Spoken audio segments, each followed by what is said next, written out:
afternoon, baseball fans, and welcome to the park at Spain Park High School.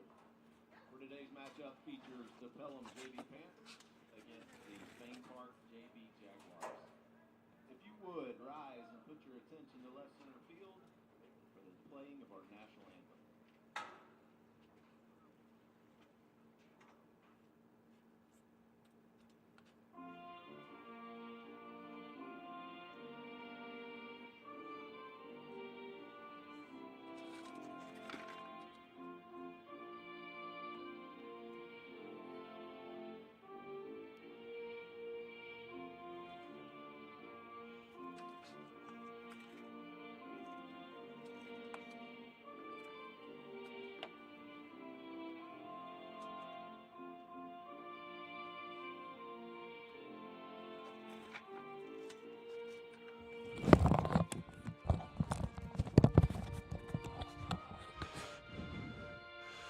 Testing.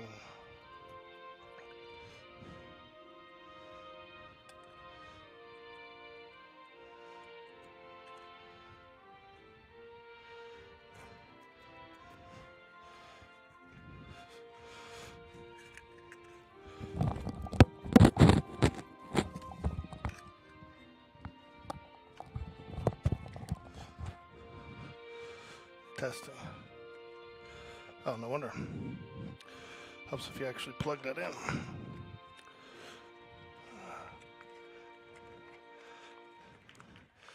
Now we go. There we go. Testing 1 2 3 4. Testing 1 2 3 4. There we go. All right, here we are, ladies and gentlemen, back in action here for some JV action. Pelham against the Spain Park Jaguars. First in today's coverage of our doubleheader area play. I want to thank everybody for being patient with us last week. Got the same little bug that everybody else had going around that has impacted the entire baseball team at some point or another.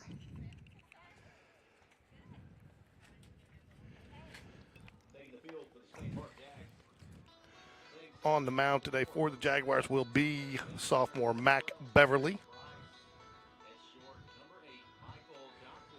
Michael Johnson will be your shortstop.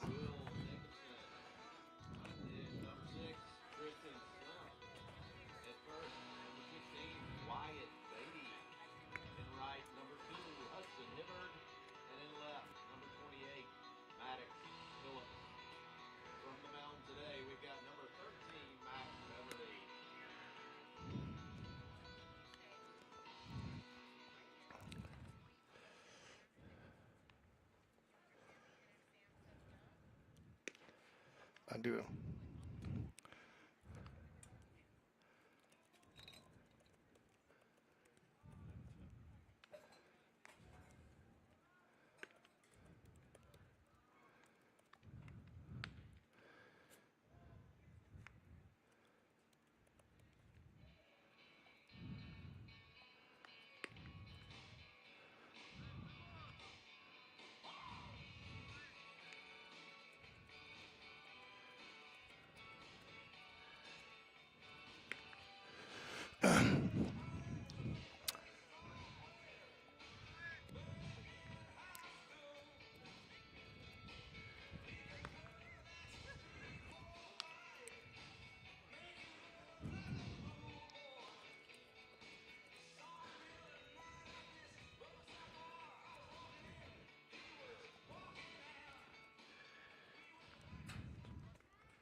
All right, sorry, I had a little talk to somebody there real quick, but get some scheduling taken care of. Jags, though, make easy work there in the first inning of the Pelham Panthers, getting the game changer going now.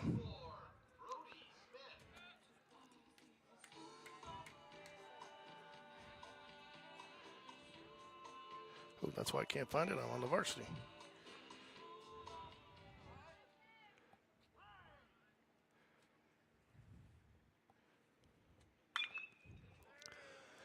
Ball hit deep into left field. It's going to hit the wall and bounce off it. He's going to be in with at least a stand-up double. He may go for 3. He is going to try to get there. The relay throw is there in time. Oh, he gets underneath. Great slide there. Great slide to get underneath. There we go. Taylor Jones now steps up to the plate. Younger and faster brother of shortstop Reese Jones. Brody Smith with a nice leadoff triple there for the Jaguars. Get things started. Great aggressive coaching there by Coach Russell Whitaker.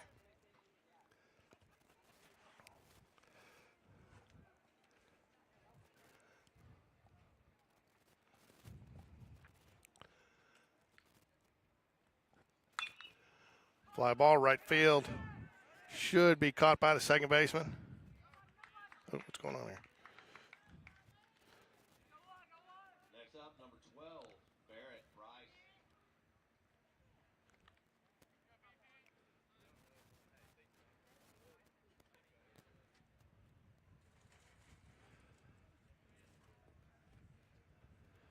We got a problem with the camera. Hold on.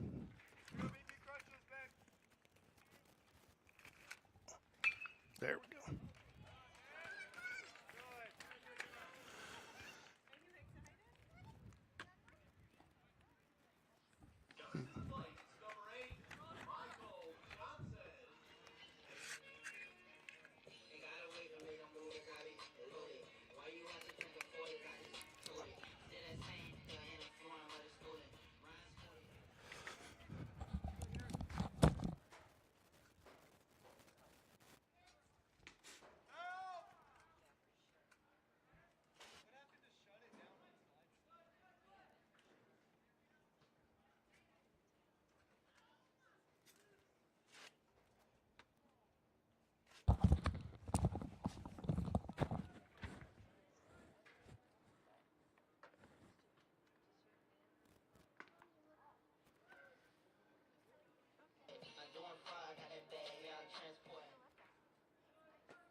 Sorry about that, folks. Had a cable go out. So that's why we always bring extra. Jags get 3 there, though. Some good hitting, so we'll try to get a little summary for you there, but we'll go ahead and get caught up here. Jags put 3 on the board in the first inning there.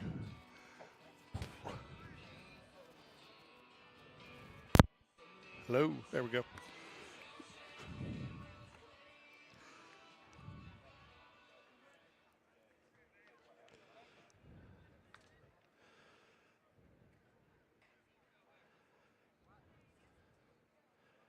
Oh.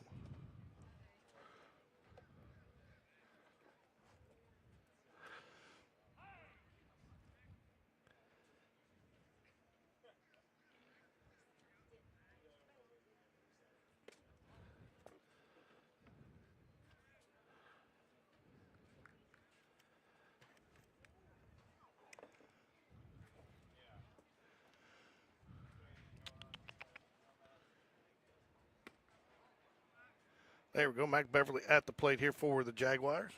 Oh, on the mound, sorry. Getting caught up here. Mac Beverly on the mound here for the Jaguars here. Top of the second. Called strike.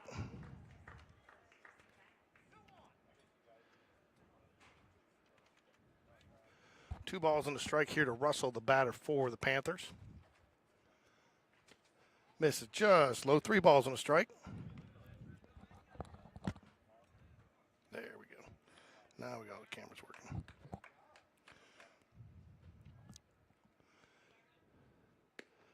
Miss just outside. Leadoff walk here for the Panthers here. Top of the second inning.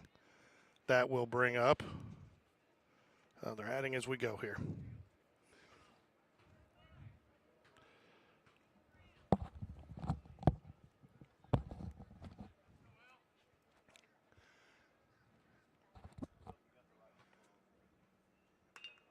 Bunt gonna get just foul. Strike 1.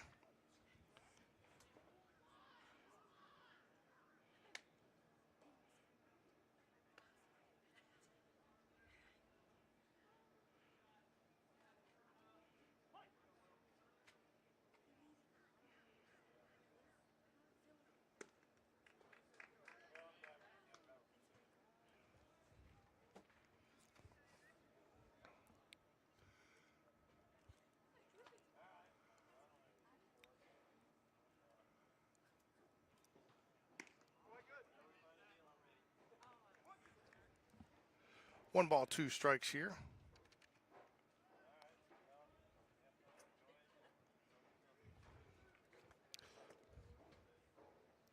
Honeycutt, the batter. Calls him out on the low strike. Gets it at the bottom of the zone there for the looking strikeout. 1 out. Runner on first here for Pelham. Nice little painted the pitch down there at the bottom of the zone. Nice job by Tristan Slimp to frame it and get that call for his pitcher. Left-handed batter now for the Panthers. Get your name here as soon as it pops up on Game Changer. Swing and a miss, strike 1.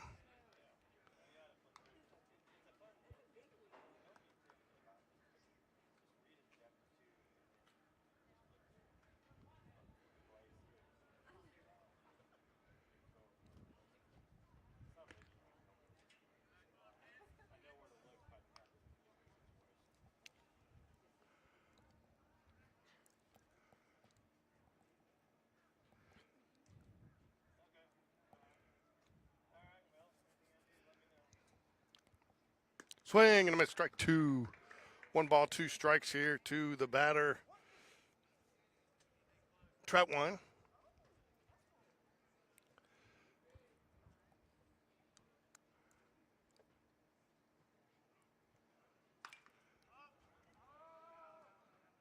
Foul back off the top of the dugout, out of play. We'll reset and do it again here. Mac Beverly, 23 pitches so far in the outing.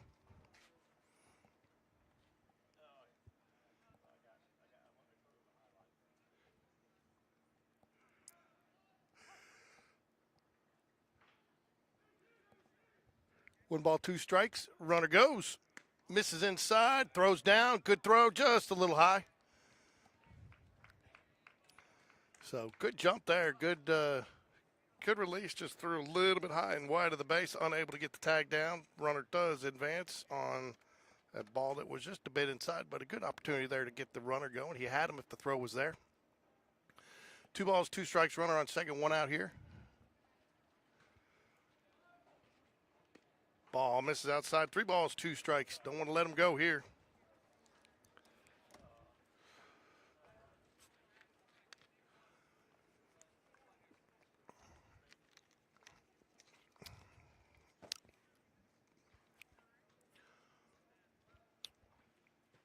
Fouls it back.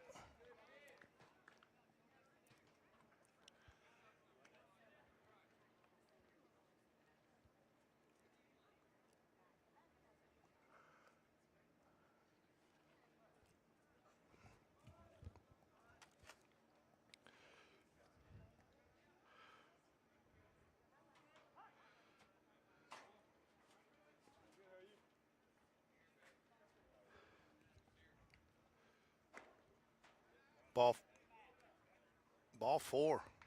Snap throw down to second, try to get him. Thought maybe catch him sleeping down there.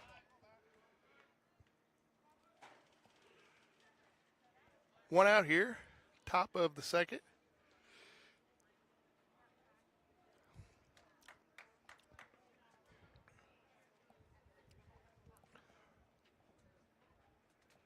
Looks like we're going to have a courtesy runner for the catcher.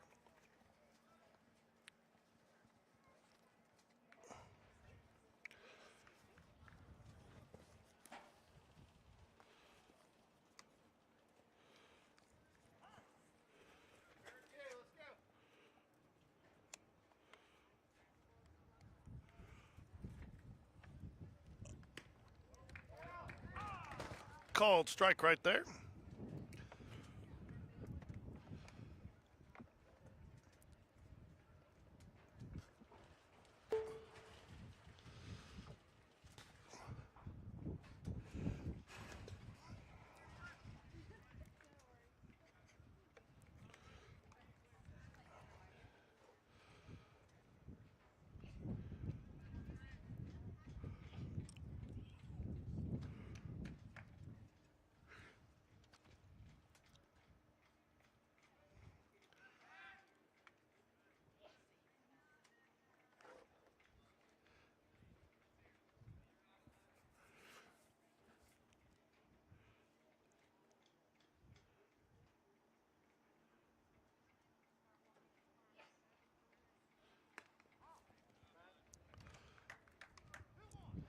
Two balls, 1 strike.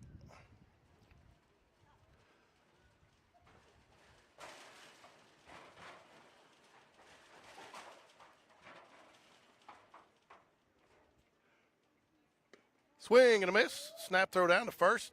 Good throw. He would have had him, but it was just a little high, but good thought there. 2 balls, 2 strike, 1 out here. 2 runners on. Top of second. Jags lead 3-0.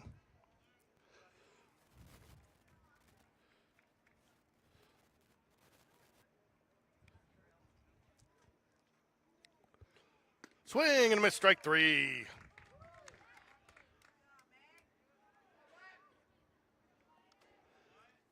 Two outs now here, 2 on.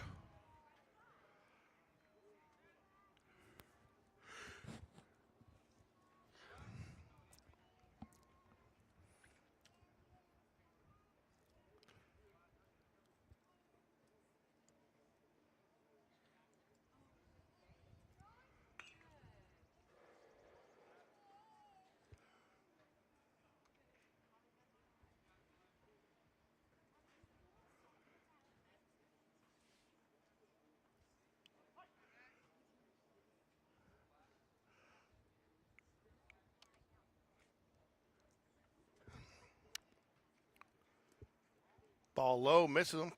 Runner jumps, avoids it, but both runners will advance on the wild pitch. 1 ball, 1 strike, 2 outs here. Runners now on second and third.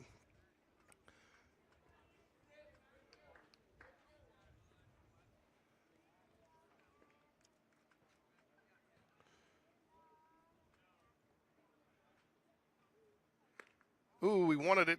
Just misses outside, though. 2 balls and a strike.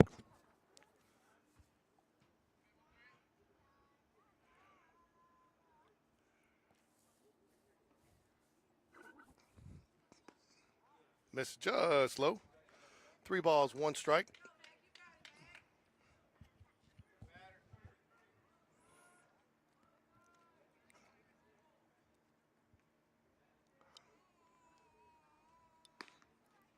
Called strike, hits the top corner of the zone there. 3 balls, 2 strikes. Payoff pitch coming here. 2 outs to Anderson, the batter for the Panthers. Beverly working from the stretch. Ground ball, shortstop, should be a routine play for Michael Johnson. Gets the throw over in time and gets the out. Panthers get none, strand 2. Due up for the Jaguars will be Beatty, Hibbard, and Maddox Phillips. Wyatt Beatty playing first today. Hudson Hibbard out there in right field, and Maddox Phillips out in left. Congratulations to Kalen Phillips, who got the save, I believe, Sunday for Holy Family up there in Philadelphia. He got into the game and pitched, I think he had a 6-pitch inning, but got the save for Holy Family, got his first action. So Jaguars and action around at the next level across the country. So congratulations, Kalen.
Ball low. Bottom of the second here, Wyatt Beatty steps to the plate for the Jaguars. 1 ball, no strikes. Jags back in action Thursday night at Pelham. We'll be covering those games as well. Fly ball, right side. It is going to get out of play. So 1 ball, 1 strike to Wyatt Beatty. He'll jog back to the plate and do it again.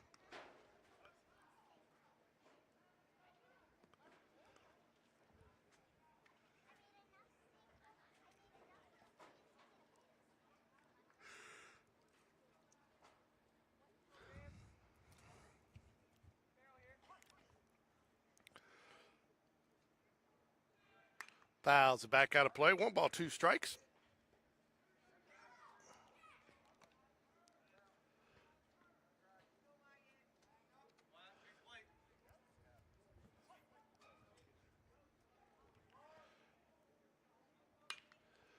Fly ball shouldn't be caught, right side of the field, and it is, and that will be the first out of the inning. Bring up Hudson Hibbert.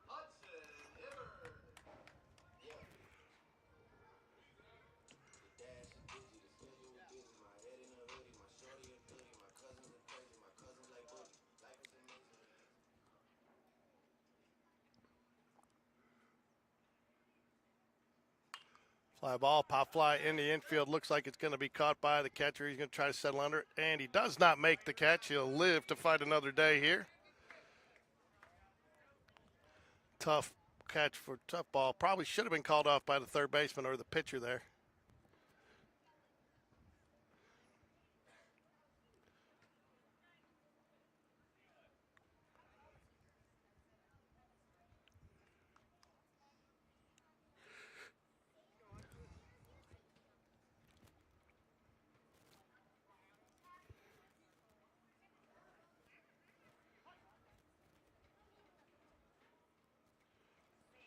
Swing and a miss, strike 2.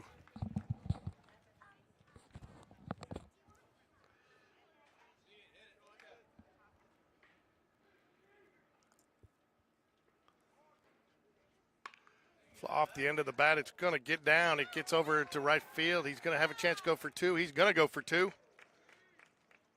Throws not in time. Caught one off the end of the bat. Just found a little bit space there in no man's land down there in right field. Falls for the stand-up double.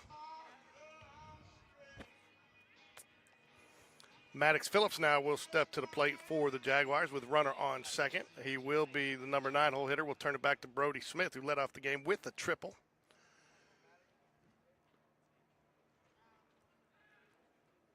Gives him a look at second base. No throw. Just wants to let him know I'm thinking about you.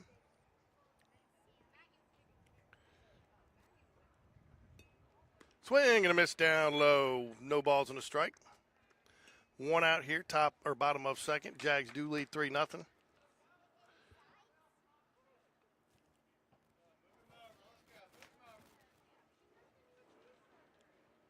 Left-hander working for Pelham today. Got a hold of that one. It's going to be out into left center field, sorry. He's drifted a little too far over on it, but got it. No chance for the tag. 2 outs now. That will bring Brody Smith back up.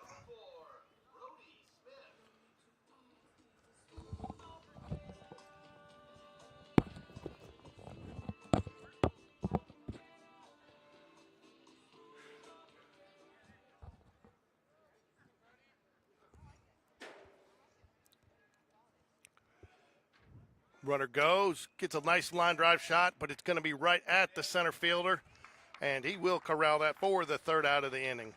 Jags getting unstrand 1 here as we move to the top of the 3rd. Leave you folks on the infield camera for a minute. I have to step away, take a brief work call, but I'll leave the action going for you. Won't have any outfield action, but I will be right back.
All right, we're back now. Nice that you could make it, man. Are we going to need to rally peanut M&Ms today? What's going on?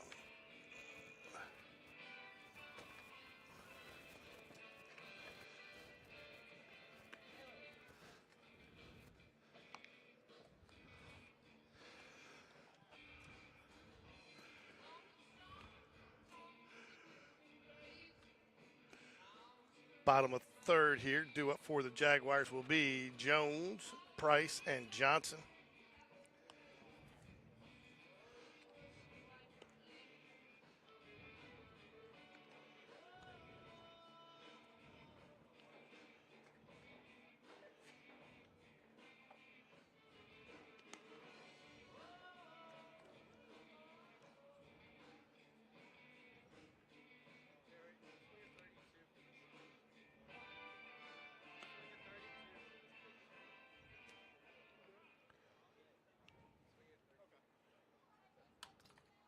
Up to bat, number 23, Taylor Jones.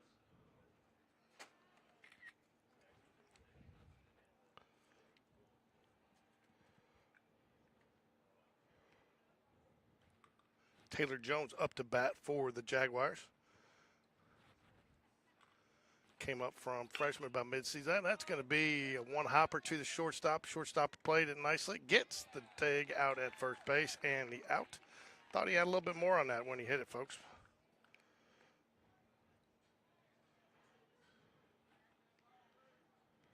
Next up, number 12, Barrett Price.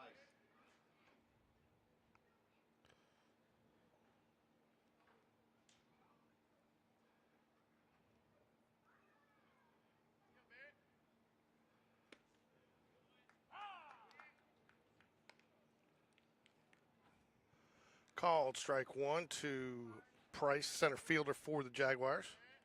No balls and a strike. Michael Johnson stands on deck for the Jaguars. Fly ball out to right field. Looks like could be in trouble. He misjudged it, folks. It's going to be over his head. He's going to go. He's going to try to go to three. He is going to get the three, it looks like. Throw's going to be there, but not in time. He's on the bag with a stand-up triple. Or not stand-up, sliding triple, sorry. Got to get my game back. I've been off all week. Apologize that we weren't able to cover some games for you this weekend, folks. I ended up coming down with the same thing that everybody on the baseball team's got. So, and I understand that we may be one player light tonight due to that illness, so hopefully that's it, and everybody's bounced back from it. So one out there with a triple by Price. Michael Johnson steps to the plate. Will Jacobson stands on deck. Swing and a miss, foul tip. No balls and a strike. Troutween on the mound for the Panthers, left-hander. Foul ball down into the dugout. No balls, two strikes here to Michael Johnson, shortstop for the Jaguars. Michael Johnson seeing some varsity action this last week. Came up and played while the Jaguars were a little thin. 0 for 3, had a good hard hit ball though, made a couple of plays in the field. Line drive, base hit. Center field's going to be an RBI single for him. Good two-strike hit there. 4-0 here, Jaguars.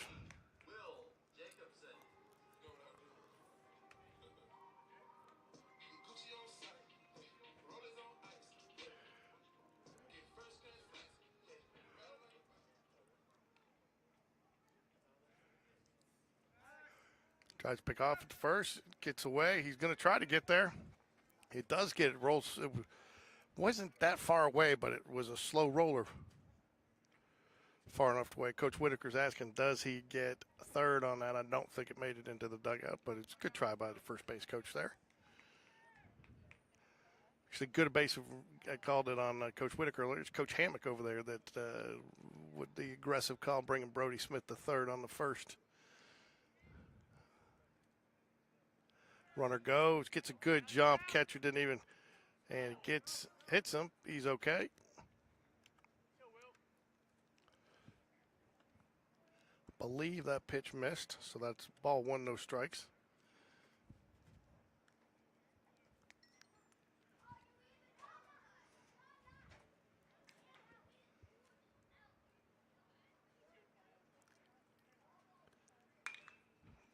Fly ball, right center field. Gonna get it easy, but it'll end up being a sacrifice fly. He should score easily, and he does. 5-0 Jaguars here with 2 outs now. Tristan Slimp will step to the plate with a 5-0 Jaguar lead. 6 hits for the Jags. 5-0. I don't know why I said 6. 5-0. Oh, 6 hits. Yep. Tristan Slimp steps up to the plate. Nobody on. Line drive. Nice shot right over the glove of the shortstop. Good setback on that one and drove it where he wanted it, like he owned it. I'll have a courtesy runner here for the catcher so he can get his gear on. That'll bring up Wyatt Beatty. First baseman, Wyatt had a good, actually a little pop fly to the right side of the field, first at bat. So Hudson Hibbert stands on deck for the Jaguars. Look for Wyatt to do something here. Wind is blowing out a little bit, a little crosswise, but out towards left field just a little bit. Probably only about a half a hot dog Steve Holly meter win on the Steve Holly hot dog win meter. Steve, we haven't reached a 2 hot dog win for you yet. Called strike. No balls and a strike, 2 out here. Wyatt Beatty at the plate. Troutwing 34 pitches.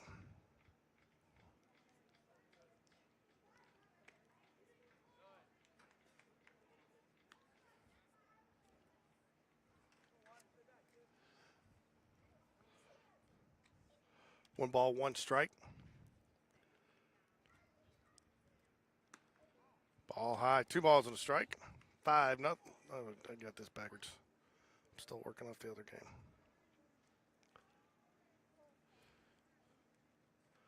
Not my best start today, folks.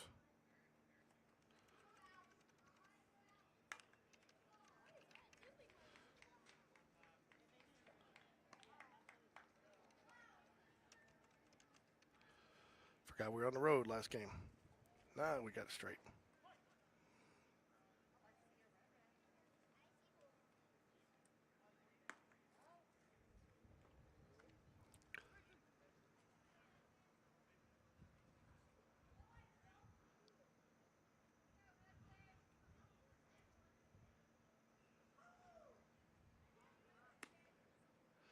Ball 4.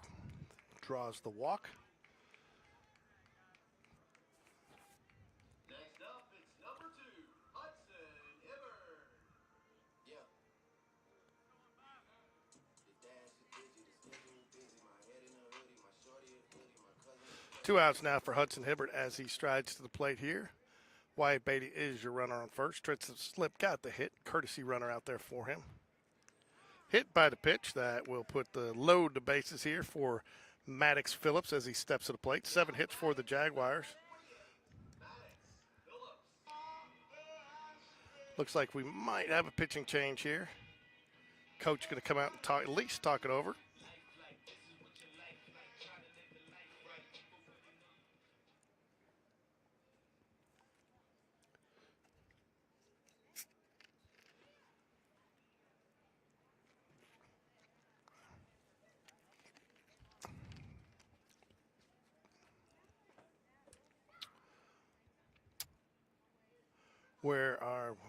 That looks like he's just going to talk it over maybe. Nobody in the bullpen, but they are pretty thin on the bench there, so I thought maybe he'd be switching out a position player.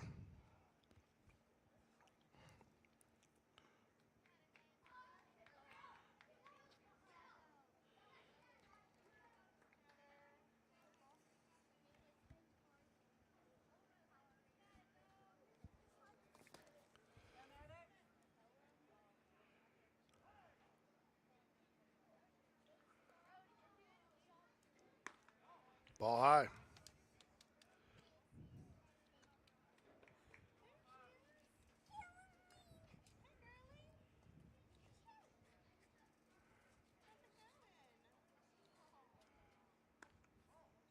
Ball 2.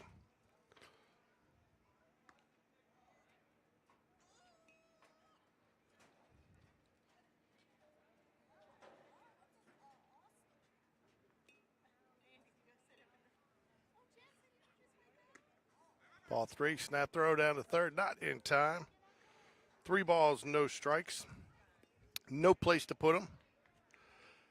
Doubt he'll have the green light here with the way this pitcher has faced the last couple of batters.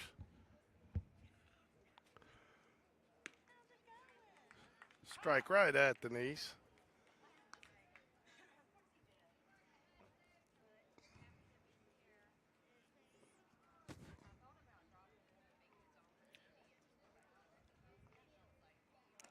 Ball 4, walks in the run.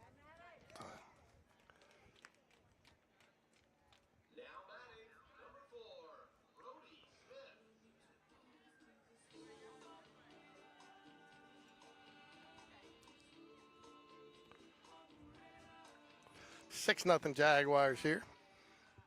Brody Smith will step to the plate. 2 hard hit balls, so they triple out there to left field to lead it off. And then last at bat, line drive out to left center field. Called strike, first pitch to him.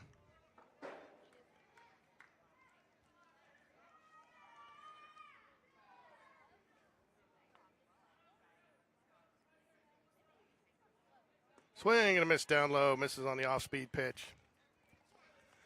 No balls, 2 strikes, bases loaded, 6-0 Jags here. Pelham only 1 hit so far in the ball game. Jags working off of 7.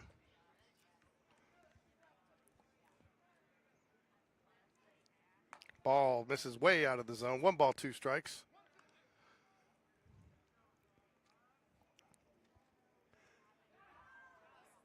If he does get something in play here, it should score at least a couple of runs here. Jags can be aggressive on the base pass right now. Nobody really holding anybody on, so they can extend their leads just a bit here. 2 balls, 2 strikes. Pitch just missed. He gets one, gets it off the handle over to the second baseman. He's going to take the play to first, and that will do it. Got kind of handcuffed there, got it off the handles, but the Jags put 3 more on the board, strand 3, as we move to the top of the 4th.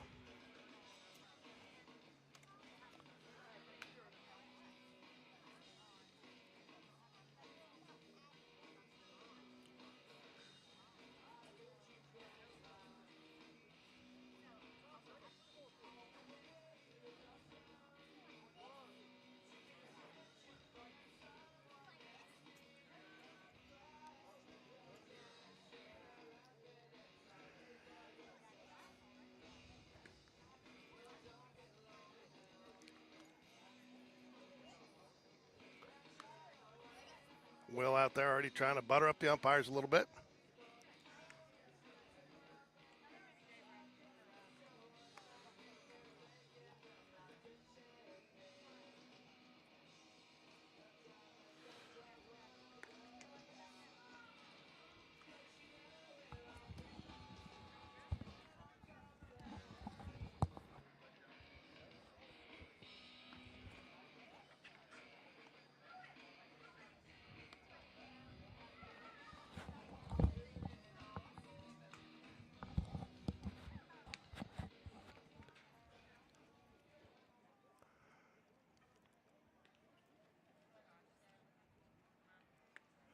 All right, top of the 4th here, due up for the Panthers. We have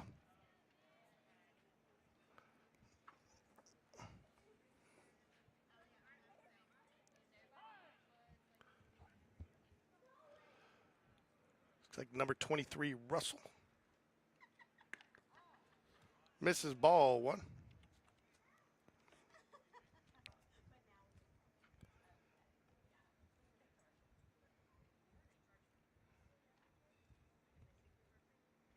No balls in a pop fly. It's going to get out of play to the right side.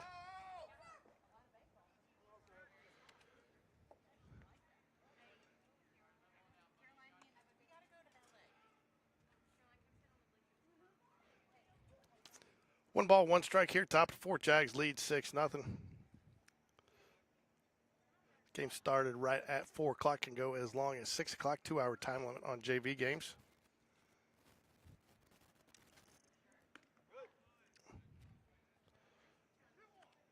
Two balls and a strike.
2 outs here, bottom of the fourth. Jags lead 6-0. Runner on first base. Ball high.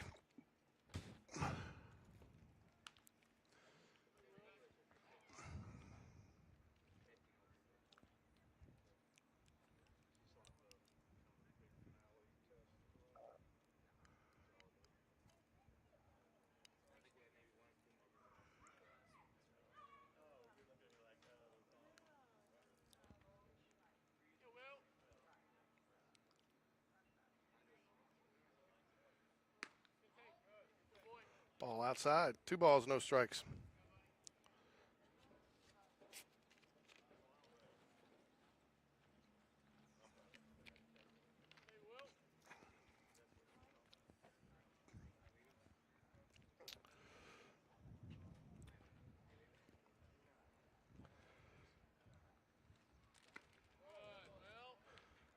New pitcher for the Panthers is Russell.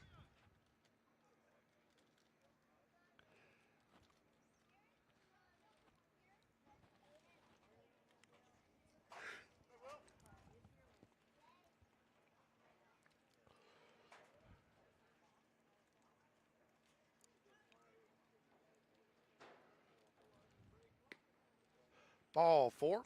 2 out walk there. Runners on first and second. That will bring up the catcher, Tristan Slimp. 1 for 2 on the day. 1 strikeout. Had a nice line drive hit over the shortstop earlier in the game for a leadoff base hit in the inning. Come up here with 2 outs, 2 on. Jags leading 6-0 in the top of the fourth.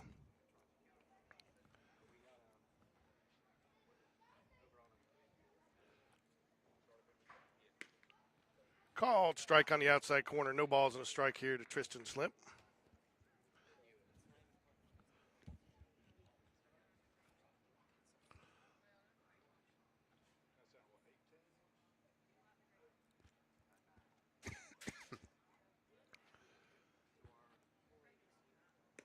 Ball low outside. 1 ball, 1 strike.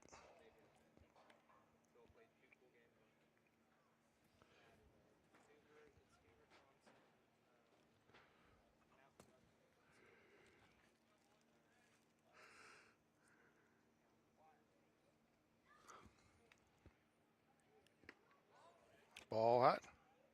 2 balls, 1 strike.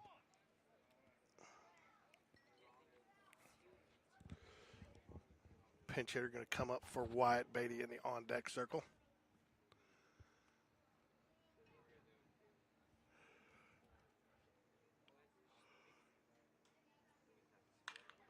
Fly ball, center field, should be caught. It does fall. He doesn't come in hard for it, and it falls.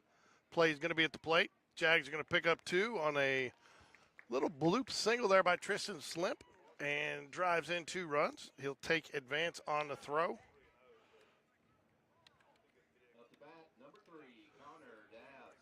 Connor Dabbs will step to the plate as the pinch hitter for Wyatt Beatty. Jags now lead 8-0 here in the bottom of the fourth.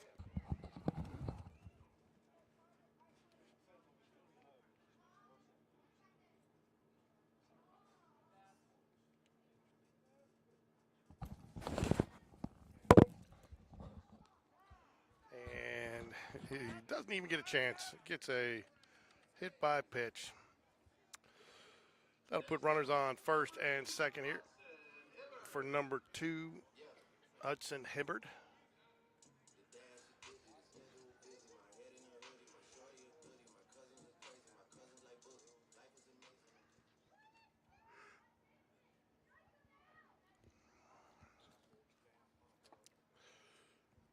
Bases are loaded, sorry.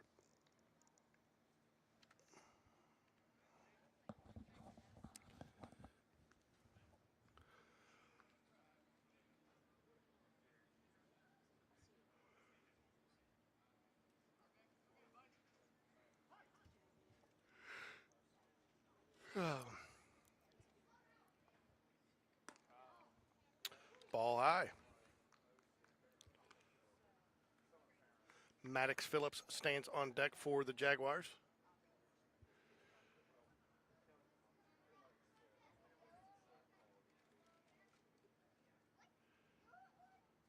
Ball misses high. 2 balls, no strikes.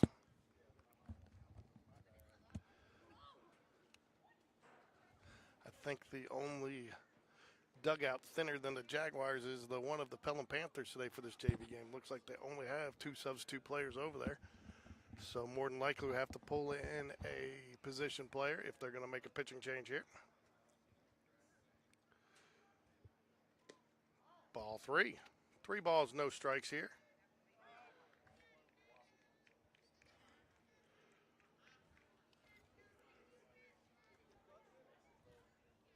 7-0. I gave the Jags 2 runs. Sorry, didn't realize that.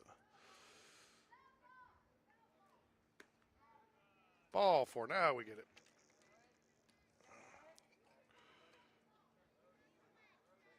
Now batting is number 28, Maddox Phillips.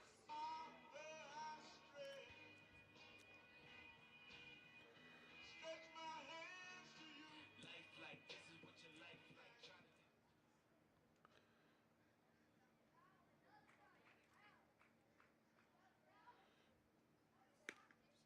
Called strike right there to Maddox Phillips. Bases loaded here. 2 outs. Brody Smith stands on deck for the Jaguars.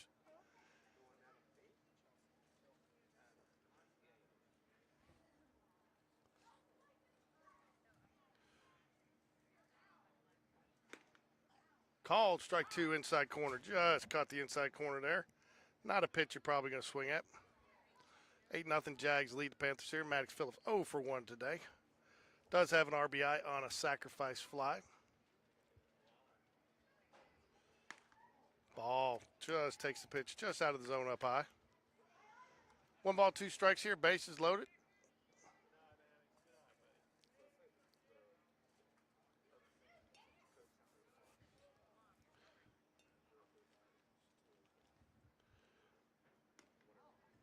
Ball 2. 2 balls, 2 strikes.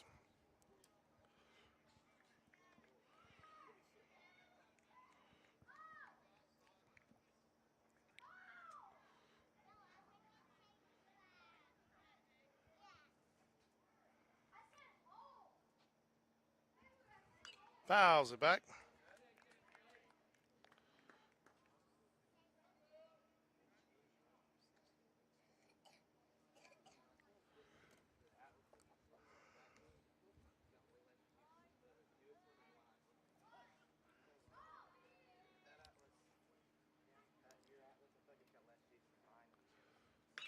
Fouls it back. Looks like it's going to get out of play, and it doesn't, but no chance. Just bounces at the wall. Fouled it enough that it wasn't an issue. 2 balls, 2 strikes, bases loaded. Jags would love to get a couple more runs here. Go into the 5th inning.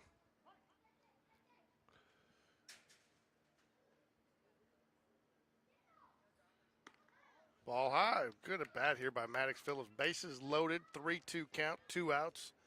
Got to figure the runners will be going here. Runner on third will be running in foul territory if he's smart and maybe a little slow. He does. He gets way out wide there. Fouls it back.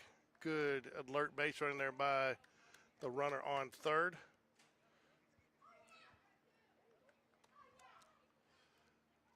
Chubb.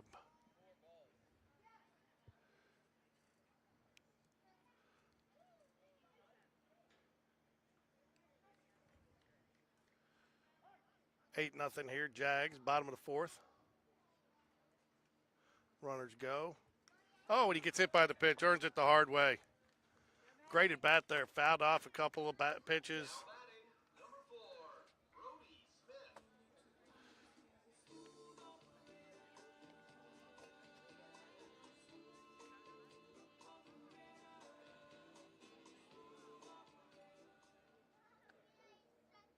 9-0 here.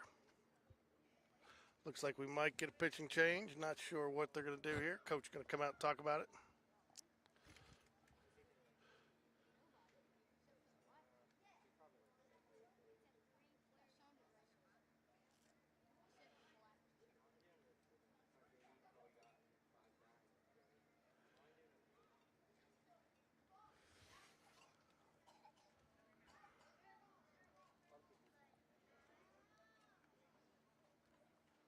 We will have a pitching change. Looks like they're going to bring in a position player. Second baseman's going to come in to pitch for the Panthers. The second baseman will be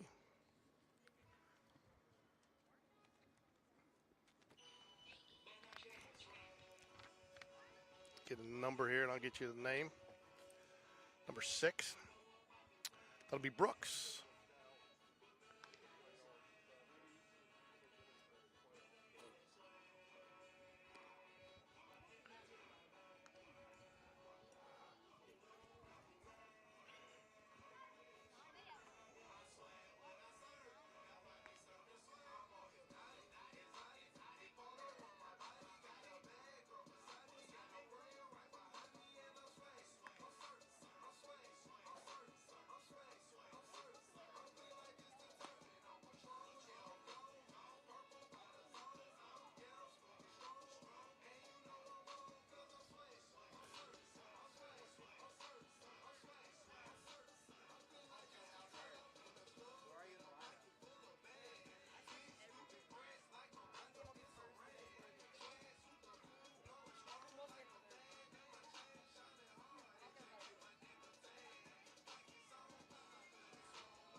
So it's got listed as Jones on the. Sorry, Jones is up to is pitching. Sorry. Going to be a little fly ball, flare out to right, left. It's going to fall. It does fall. Little flare. Going to be. They're going to come throw, make the throw home, but it's going to get Brody into second base. It'll go down as a single. Advance on the hit. Two-run score though.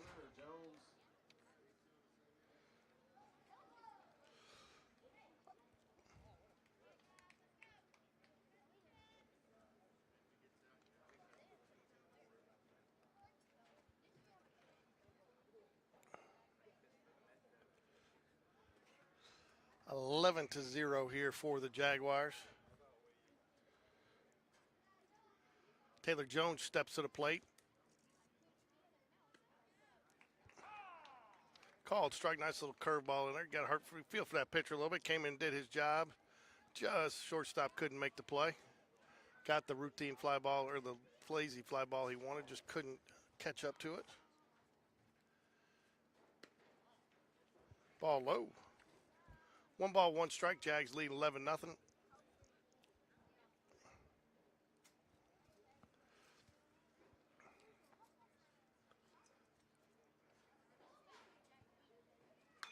Got all of that one. That should be right at him. Oh, when he gets it off the top of his glove. That's going to be an error on the right fielder. He's going to go to 3 on that. Should get in there. He's going to hold him up, and he will be up standing at third base. 2 more runs score on the air.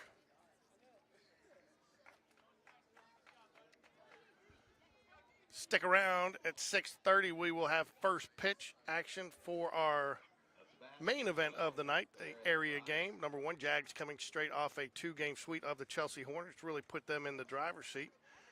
If Jags can take care of business, like most expect they should here, that they will come down to a very formidable Pelham or a Helena opponent to see who will win the area.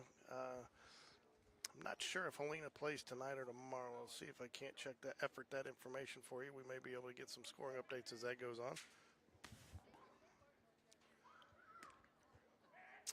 Yeah, Chelsea is at tomorrow night. They're playing a Wednesday-Thursday series, so won't have any update on where things stand. So my guess is you will probably see some Helena coaches out here tonight for cover tonight's matchup. I'm not sure. I was looking, trying to get some updates there. So I'm not sure if that was a wild pitch or a pass ball, but 3 balls, no strikes nonetheless to Price, the center fielder. Michael Johnson stands on deck. Ball strike hits the bottom of the zone there. 3 balls and a strike.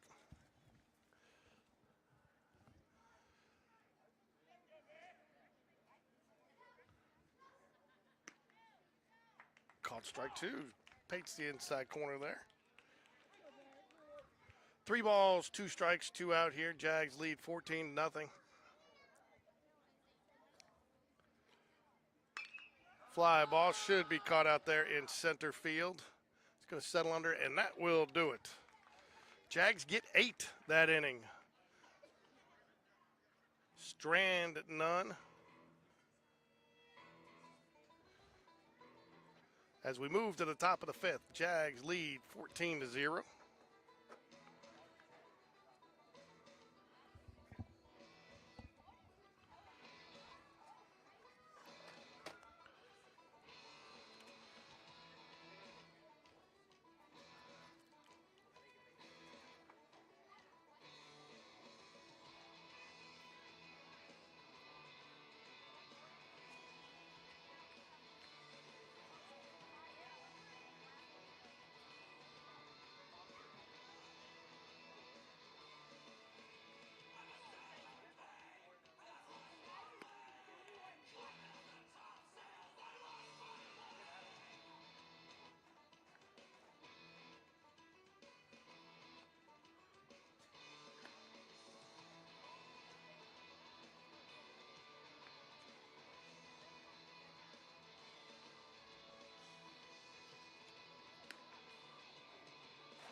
Looks like we got a relief pitcher in for Mac Beverly. Why wouldn't you, with a 14-0 lead, give another kid a chance to get some innings. Plus, that was a long time to sit there for a player, pitcher. Let him rest that arm, get ready for his next outing. Nick McKissick will be on the mound for the Jaguars. I think this should close it out if the Jags can keep them from scoring 5 or more here. McKissick, the left-hander. Swing and a foul tip right off the umpire. He gave the umpire a little kiss back there in the mask. He's going to walk it off for a second. Umpire's going to check each other out.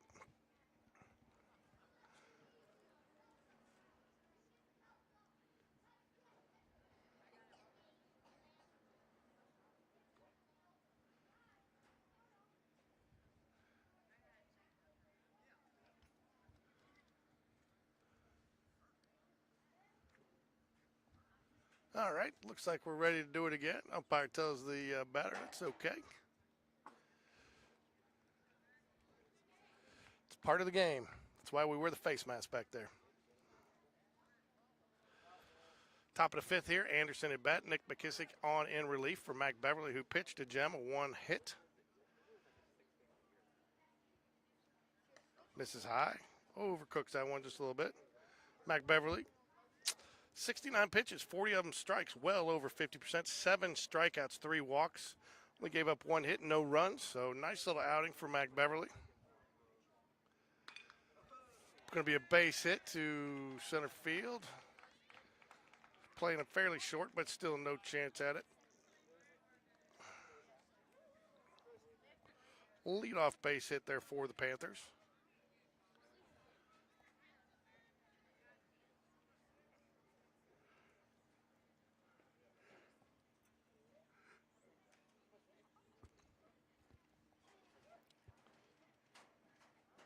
Nice strike right down the middle. Good fastball to start off this at bat.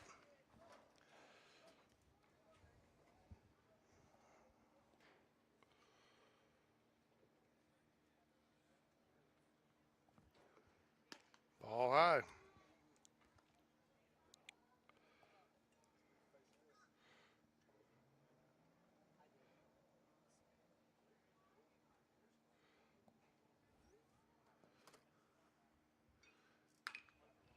Ground ball, first base. He's going to try to turn two.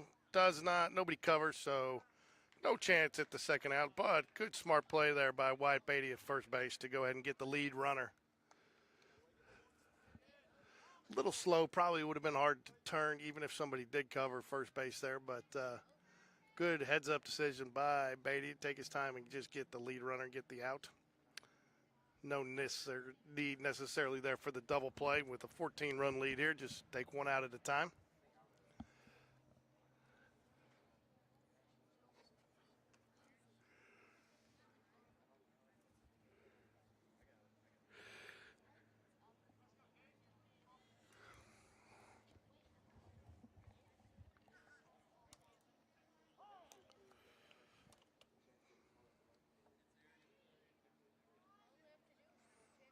Fouls it back.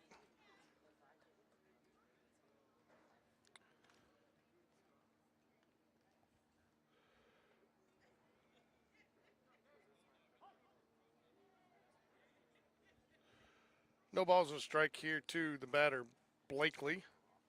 A little bit low. Good scoop there by Tristan Slimp. Keep the runner at first base. 1 ball, 1 strike. Youth night here at the park.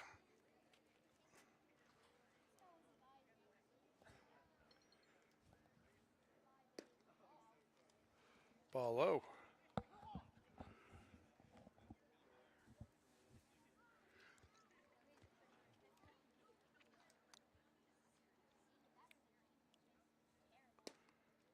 Ball misses low. Not a bad miss, but just a little bit. Needs to bring it up just a bit to get that call. 3 balls, 1 strike here to Blakely, the batter for the Panthers.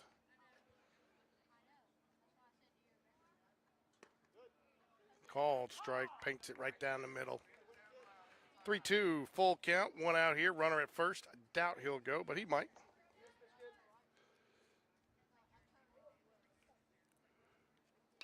Ground ball. It's going to be a tough play. Third baseman. Jacobson comes in, makes the throw on the run, and I think he was safe. Not sure it got there in time. Tough play. Nice play, though, by Jacobson to get the throw over there.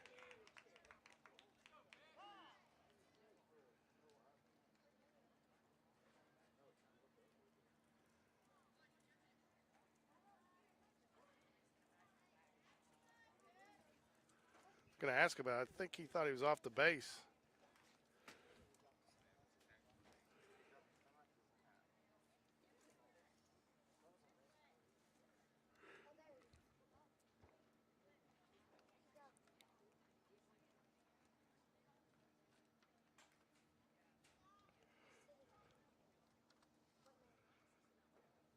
Talking about it an awful long time. I think they're going to leave it the same.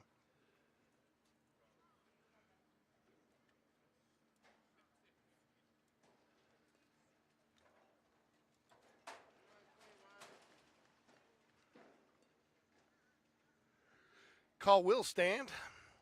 Have not been able to get New York on the phone with the instant replay. Joe Torre and his crew. Major League Baseball reference there for you folks out there. All right, here we go. So,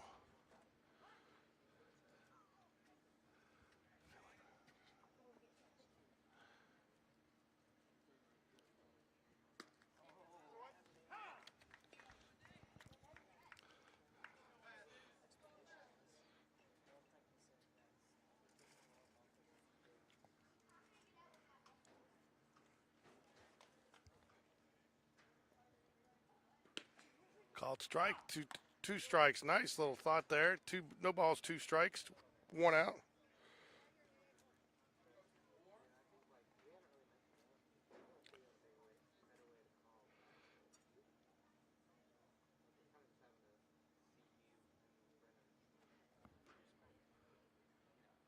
Ground ball, shortstop, and it is going to get through. Good at bat. Nick McKissick pitched that well. Did not see a hit coming there the way he pitched that batter. Actually, a pretty good pitch. The batter went down and just dug it out of the bottom of the zone and just got enough on it to get past Johnson. That was a really good pitch. I'm not going to fault the pitcher on that one. I thought he pitched that batter extremely well. Just Unfortunate there that he got bat at the right place at the right time on that ball and hit it just outside the outstretched arm of the shortstop. That's going to be a fly ball. It should be caught out in right field. They're going to try to score. And he got him on the relay, and that'll do it. Could not. That was a little short to tag. Nice job by Maddox Phillips hitting his cutoff man, and that will do it, folks. That will be the final here. We will be back in a little under an hour for Game 2 action tonight.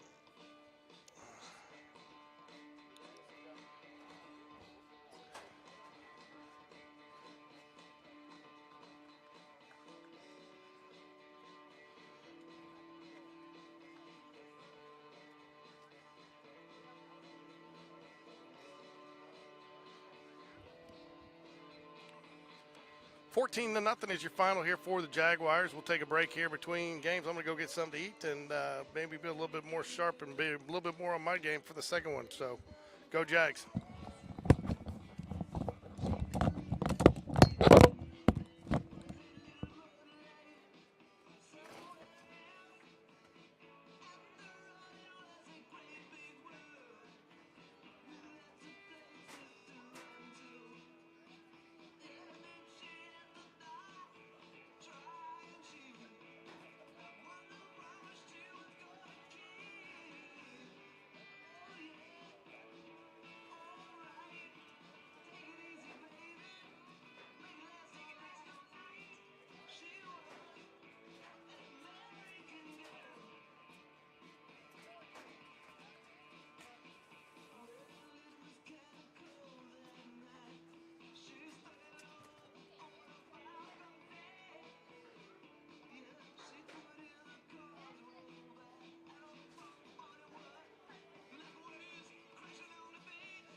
Congrats on his commitment. Thank you. Love it. That's awesome for him. Yeah, he got, you know, it was kind of a word of mouth thing, and went to an Alabama State camp. That's cool. And you know, Vasquez down there, the coach, is pretty well connected. He's coached USA baseball and all this other stuff. And he was like, he was just a little bit more, you know. I said, I am interested. He said, I would take a flyer on his size. You know, he's got such a good movement and all those other things. So I said, well, you know, if he was able to play JUCO for 1 or 2 years, he looked at me in his face and said, do you want to do that?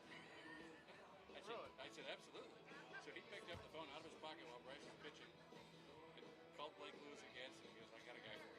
Really? That's awesome. Yeah. So it was very interesting how it came to be, you know.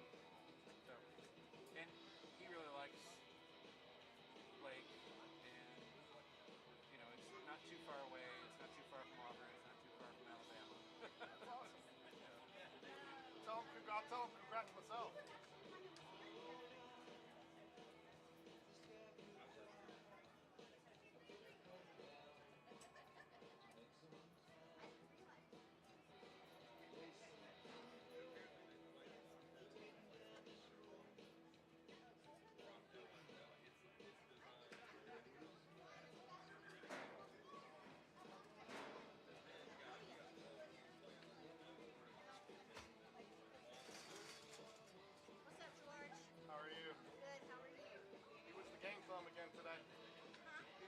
Thumbnail again today. I did starting pitching, starting catching. Okay, I saw Patrick's. Is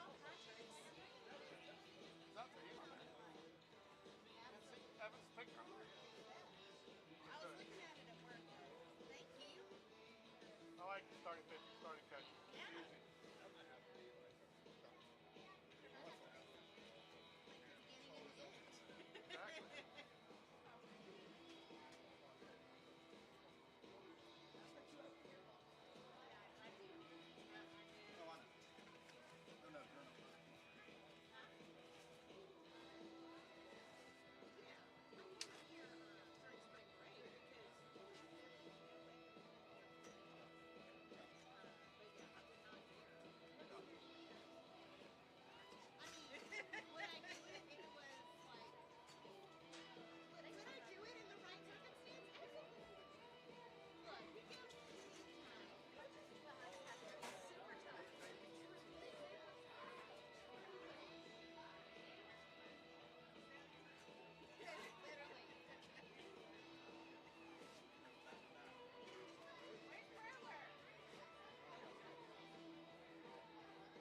No, I didn't have time to get on Facebook today. It's just on YouTube. Okay.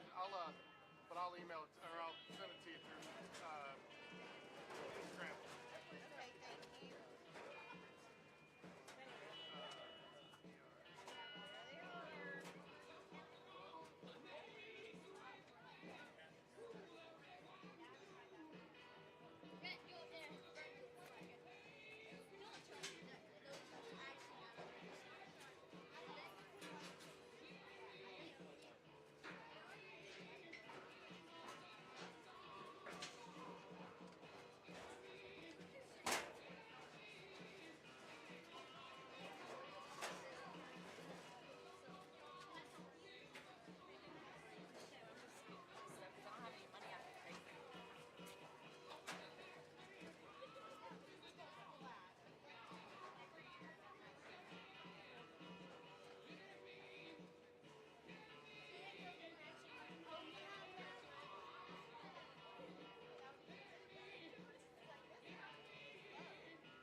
Testing, testing, testing, testing, testing.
Yeah, those chairs are going to be better than what I got. Yeah, I got one from Maddox there. Good.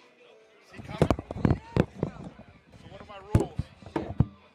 Don't talk about the football transferring. Can't even mention how do we fix it? I can't even mention how do we fix it in. Huh?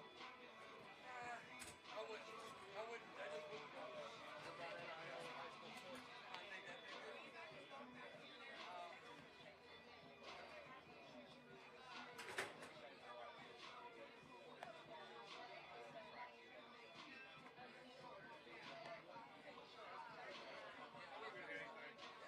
Who called you about the? He called you about the? He called you about the? Anyway. No, I just know. Oh, that's fine. No, It breaks open.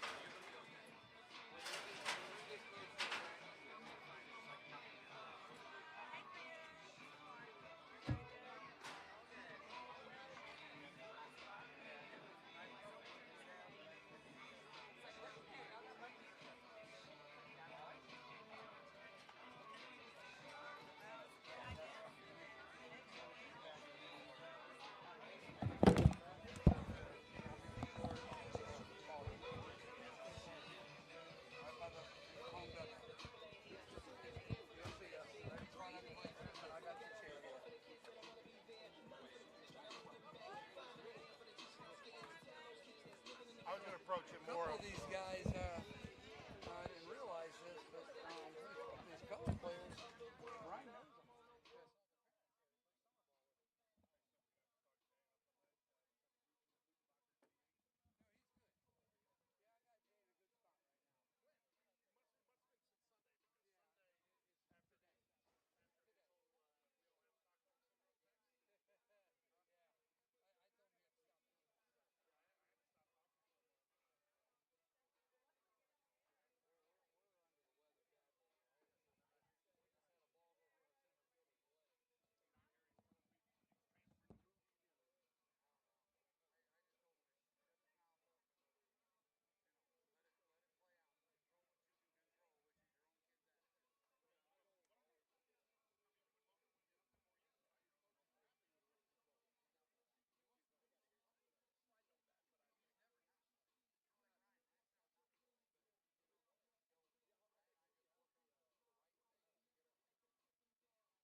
Hello, hello, hello.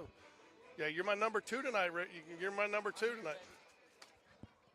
I'm gonna go say hi to a couple people and then I'll be back. You do your job there, Mr. Mayor. You do your job. That's kind of my thing, George. That's why you're the mayor.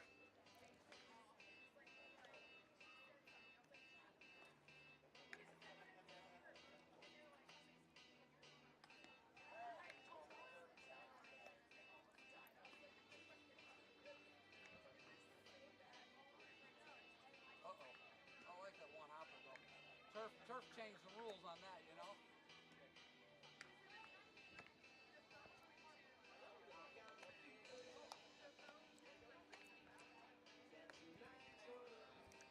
Traveling with Boston.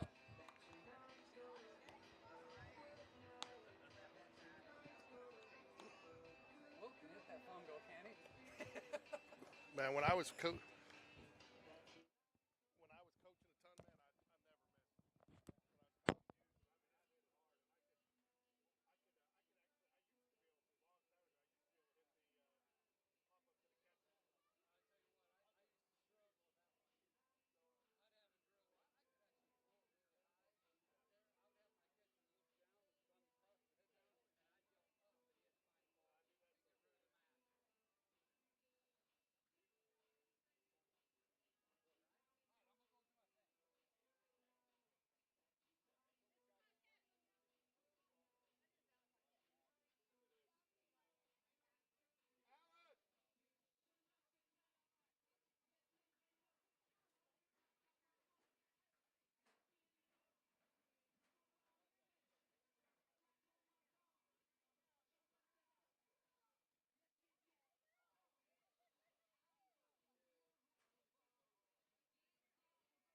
Can you hear me? I got you. All right, good sound check here, Alan. So we're about ready to get started here. Nice little, what do we got tonight? We got youth night out here at the park, huh? Youth night at the park on a balmy 76-degree Tuesday evening, the first day of April. That's nice, and for the most part, the Jags are finally healthy. We're getting close. We're getting close. We're down Joe Cross, our starting left fielder, I would assume, if he were here tonight. Yeah. But I think everybody else is back on their feet. They are, I believe so, and I mean, you just hope that there's no rust there. I mean, sometimes it's bouncing back. Sometimes a little easier said than done, right? That's right, especially from the flu virus, COVID, all those that are in that family. Takes you a little while to get your strength back. Yeah, but the JV Jaguars coming off a nice 14-0 victory. Yeah, they scored 2 touchdowns, and their defense kept them out of the end zone. And, most importantly, Mac Beverly, nice outing. 1 hit, 7 strikeouts, 3 walks. Nice. Good job, Mac. Mac's my neighbor around the corner. So, Alan, my biggest question to you tonight to start the game is, I wouldn't say shocked, but I think everybody would say they're a little surprised to see the Jags coming into this series 2-0. They may be. With the Chelsea staff. And That's I think right. even the Jags might be a little shocked. Now, I think that first game you say we stole one. The second game I definitely think, the pitching, it was a good pitcher's duel, and it was a fun game. We called it together. We but did. How do you keep, talk to Will a little bit about that over the spring break is, didn't play our best baseball, still got away with 2. How do you keep that mental focus of we still haven't played our best baseball? I think this team, because of the gap in time between those games, has had a chance to kind of refocus and have a reset, so to speak. They played a lot of innings over the spring break. Some players that hadn't had a lot of playing time got playing time. So, in that aspect, we built some depth. So I think we got an energized team. This is a big game, though. And let's just face it, we're not 100% healthy. So we got to be on our game tonight. We have to do what you do to win baseball games. You got to pitch well and you got to catch the baseball. Yeah, you do, and then but you also got. It's interesting to see you've got some young guys stepping up and providing some pop for this lineup. Yeah. Evan the Toolman Taylor is probably as hot as anybody in the lineup right now. Yeah, it's nice to see him driving the ball. Connor Greb's been driving the ball as expected all year. He's finally seemed to found his groove. Again, it's going to come down to we need to play great defense and we need to throw strikes when we need to throw strikes. Yeah, that's really what this game's going to come down to. I think is defense because their pitcher's going to keep them in it, right? You can't give them any runs. You can't give them any extra freebies. And then again, I think that's the best thing. As great as Patrick McQueen's been this year, he's also been prone to some walks, and that's the only negative about him. I mean, and that's the thing too. I talked to Ricky a little bit about it. Wondering it could be a little focus or whatnot. Some pitchers do struggle because he'll go and he'll have a great at bat pitching to somebody, and then he'll get a 4-pitch walk. That's right. He's got to carry it over 1 pitch at a time. I'd like to see his strike rate to be a little higher than it is, but hey, a lot of pressure on him. You're obviously the number one when they're putting you in this position. He just needs to forget about that and just go out and throw the baseball.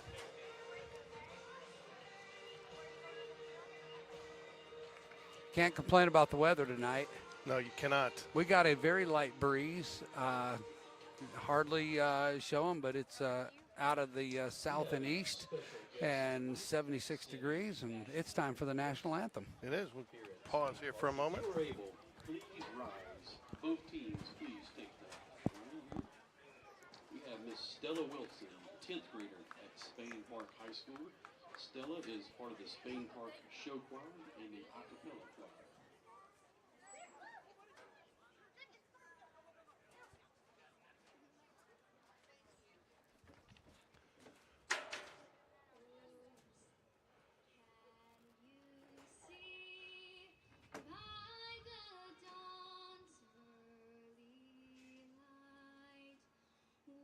So proudly we hailed at the twilight's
Put aside Allen. I mean, I'll tell you, that's one of my favorite things about coming out here is I guess you didn't make Chick-fil-A since the wife is bringing you. There you go.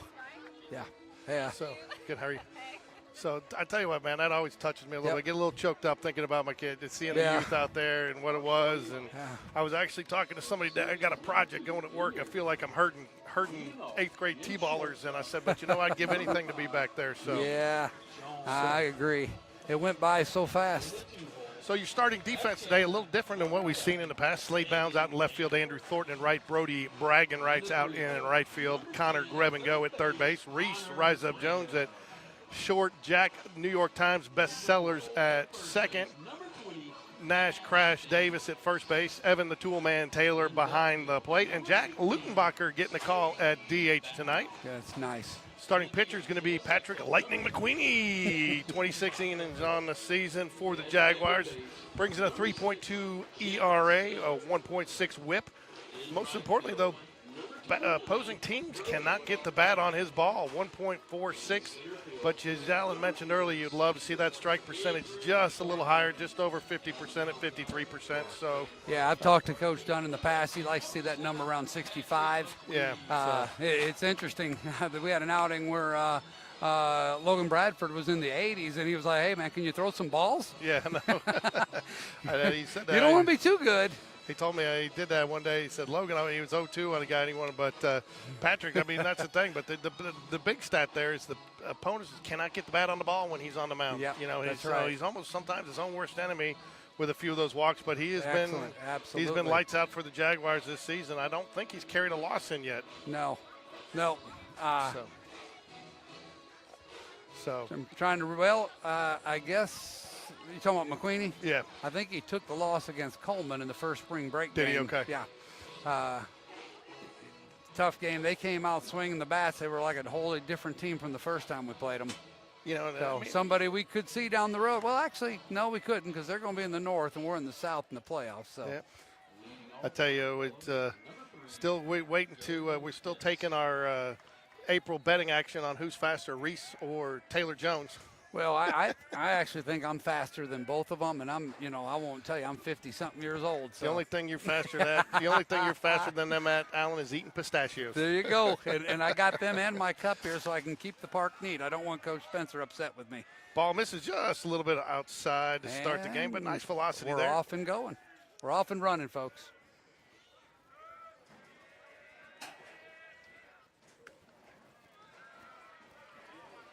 We're looking at this lineup for Pelham tonight. Some familiar faces to me from years gone by in travel ball. Ooh, where did that miss, Alan? Must have been inside. I don't know where else it could have been, and if it was barely. Might have a squeezer tonight on our hands. Toolman did not complain too much about it. There's the strike. 3 balls and a strike. Patrick McQueenie working a little faster today than I've seen him work in the start of the game, Alan. Yeah, maybe that's just a little subtle change he's making, or it could be adrenaline. Strike, nice pitch on. And I'll tell you what, this is the same umpire, or one of the same umpires that we had, I believe, maybe not. That umpires, we got a 3-man crew now, so they did change up crews a little bit, added to 1. Swing and a miss, strike 3, battles all the way back. All the way back from 3-0, that's huge. That is huge. Yeah, a 3-man crew makes a difference. In area play, we should have a 3-man crew. We do, and that is the standard for area play. So, and this is our normal area play starting time. And you do. Yep. I kind of liked it. You got that jump before spring break, and you can kind of then work on some things and learn what you figure out what you know about yourself a little bit more. Yep. It's a little easier to Reese say. Jones directing traffic out there, positioning his outfielders. Like strike. to see that a little leadership in the middle of that infield. Yeah, and I tell you, it's a little easier to say that too when you start off 2-0 in the first series, right? That's right. That's right. Feeling good about ourselves. You do, and I'll tell you, Well, keep an eye on that Helena Chelsea game as we go play along. tomorrow. They play tomorrow gonna and play Thursday. tomorrow, huh? And Thursday, yes. So Interesting. We will be broadcasting out at Pelham on Thursday. So that'll be good. I think got a nice ballpark out there. It is a little tougher for me to set up my cameras there. Usually got to set them up behind the you got nets.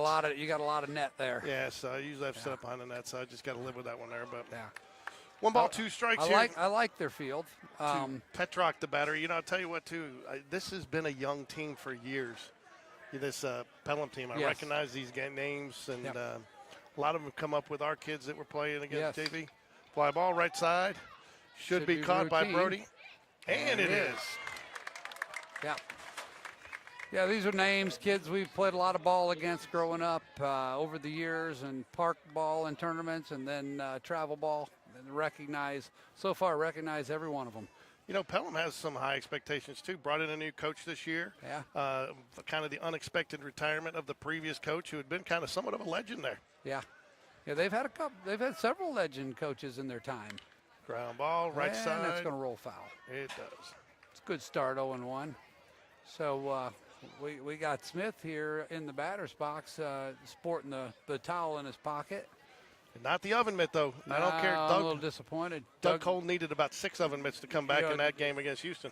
Doug would say this is a kitchen towel. That's what this is. So this is for wiping up your messes before you put stuff in the oven. Swing and a miss, strike 2.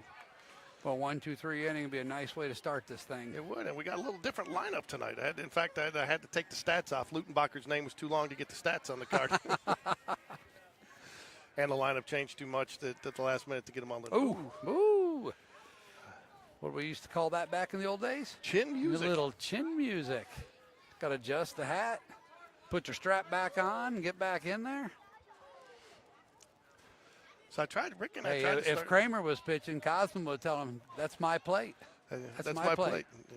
He's brought. Who did Don't he crowd my plate, Who did he brush Mickey. back? Mickey. Mickey. He hit the Mick. He hit the Mick. It was Joe DiMaggio he saw in the donut shop. Yeah, that's right. That's right. Well, this is interesting. Are they trying to determine whether that ball hit him? We're going to have a I think so. confab among the 3 umpires. Their Don't know that coach you can make- wants him to get a little help, and nobody's going to be any closer than the home plate umpire. I don't think you can call that the way the batter didn't react like he got hit. Yeah. That's always my first telltale sign. I know that. I would have gotten myself up and got down to first. If that hit him, it would have had to be somewhere in the neighborhood of the chin or the bill of that helmet. It looks like they're just going to play on. Sorry, Coach.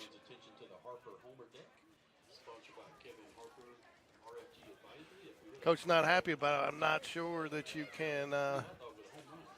That's a judgment call all the way. There is no way that umpire, that all the way in the at the right field marker, is going to see anything or hear anything. The left field umpire had a better, or the left field umpire That's had a better correct, but with a left-handed batter. fly ball, right There we side. go. Should be a routine fly ball.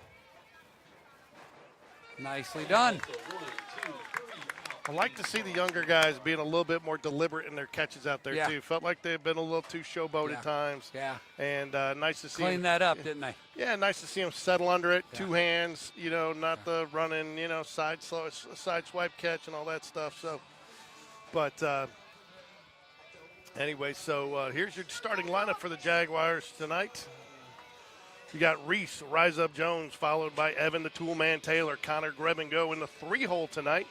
Nash, Crash Davis, Slade Bounds slides up into the 5-hole. Jack Lukenbacher will be your DH. I'll tell you what, Jack, with his opportunities he's had this year, he has been a tough out. Drawn a lot of 3-2 walks after 2 strikes, put the that's ball in right. play, has had productive outs. I think Yeah. that's why you see him in the lineup tonight. Jack has amazing hand-eye coordination. I've seen him as a ball player since he was 5. He's always been one that put the ball in play. You got Jack, New York Times bestsellers, who's come up big when asked to, other than the fact that I think his dad's probably still riding him about not covered on that bunt. And Brody Bragan writes out in right field, who's been a nice surprise. Another scrappy player. And then Andrew Thornton out in center field will clean it up for the Jaguars. Andrew can go get it, can he? Yeah. So then Jags looking for the Andrew to get hot. He's shown some flashes there kind of as we've tailed off into the end of spring break there. So love to see him get something going. Well, with his wheels, we need him on base. Yeah. I mean, you talk about the Jones brothers and the speed. Andrew can pick him up and put him down. So. Yeah, I'm not sure. Whoever scoring game changer called that a pop out to right fielder. I'm not sure I'd call that a pop out, but Yeah, that was a legit fly ball, wasn't it? that was so. Yeah. Now, this is the first one you want to see. He's missed 3 games now. Reese Jones there with a little bit of illness. Yeah, he missed Friday, Saturday action. Well, there is. Took some swings, I think, yesterday. So, come on.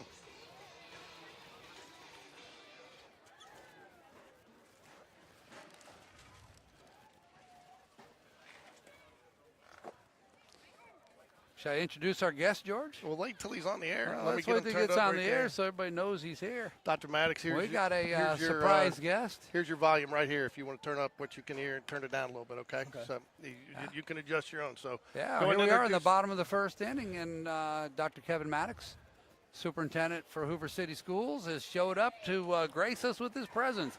Welcome to Spain Park Baseball, Dr. Maddox. Thank you, gentlemen. What a fine afternoon it is for baseball. Yeah, oh my gosh, you can't beat weather. this weather, can you? It's amazing. Hey, what do you think of those JAGS jerseys tonight?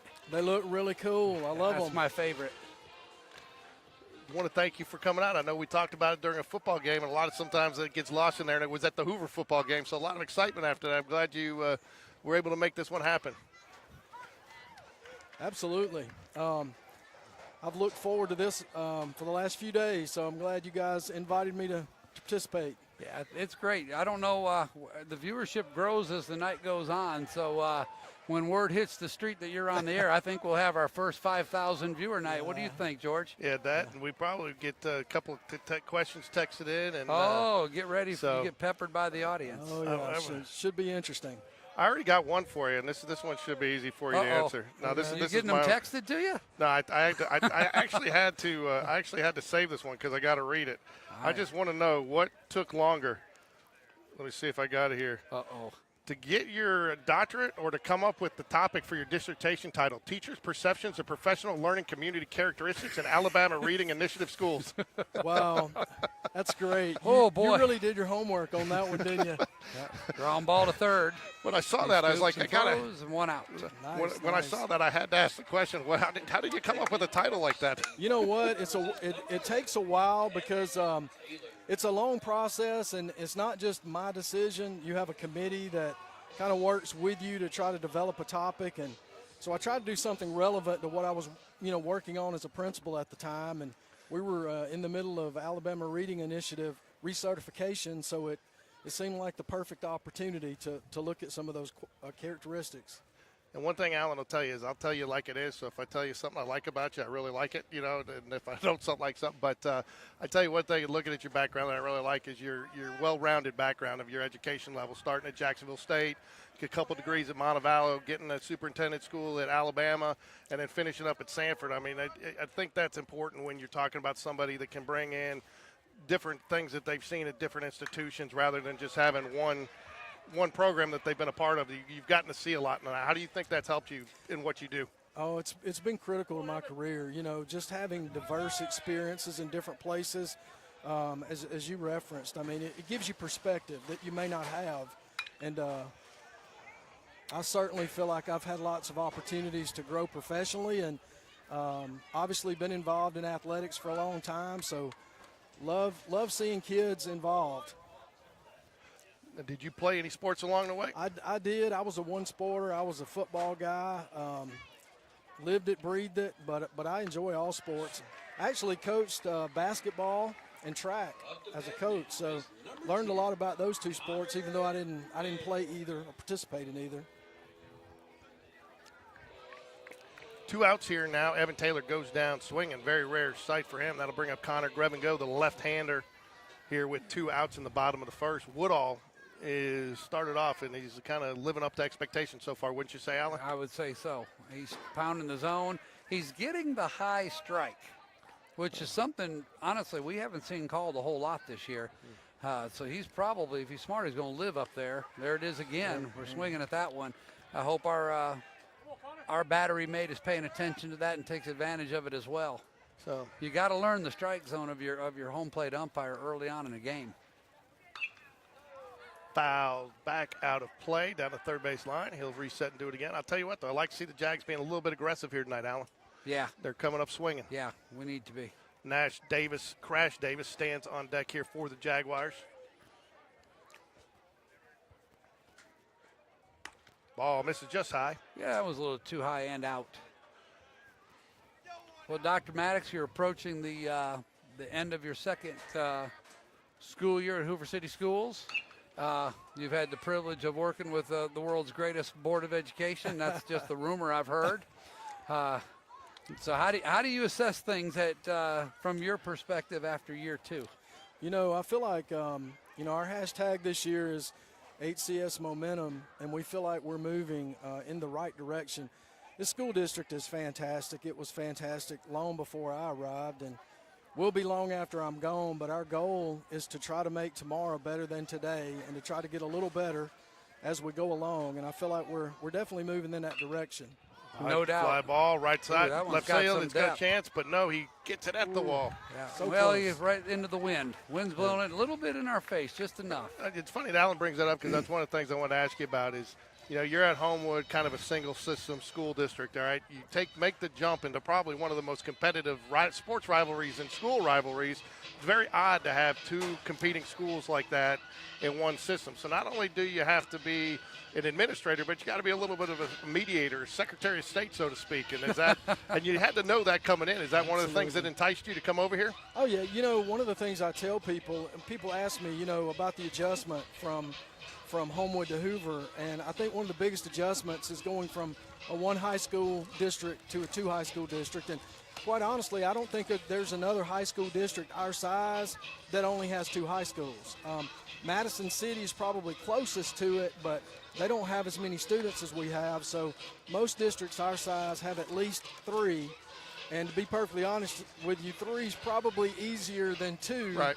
When it comes to what the things you reference. But Because no matter the reality, the perception is, well, Hoover got something. Why didn't Spain Park get absolutely. it? Well, Spain Park got something. Why didn't Hoover get it, right? Absolutely. But it's a great rivalry, and kids know each other.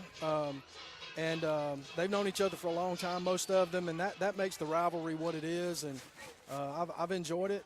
Spain Park got the best of Hoover this year in football, and I know we go back and forth, but it was a fun season for sure.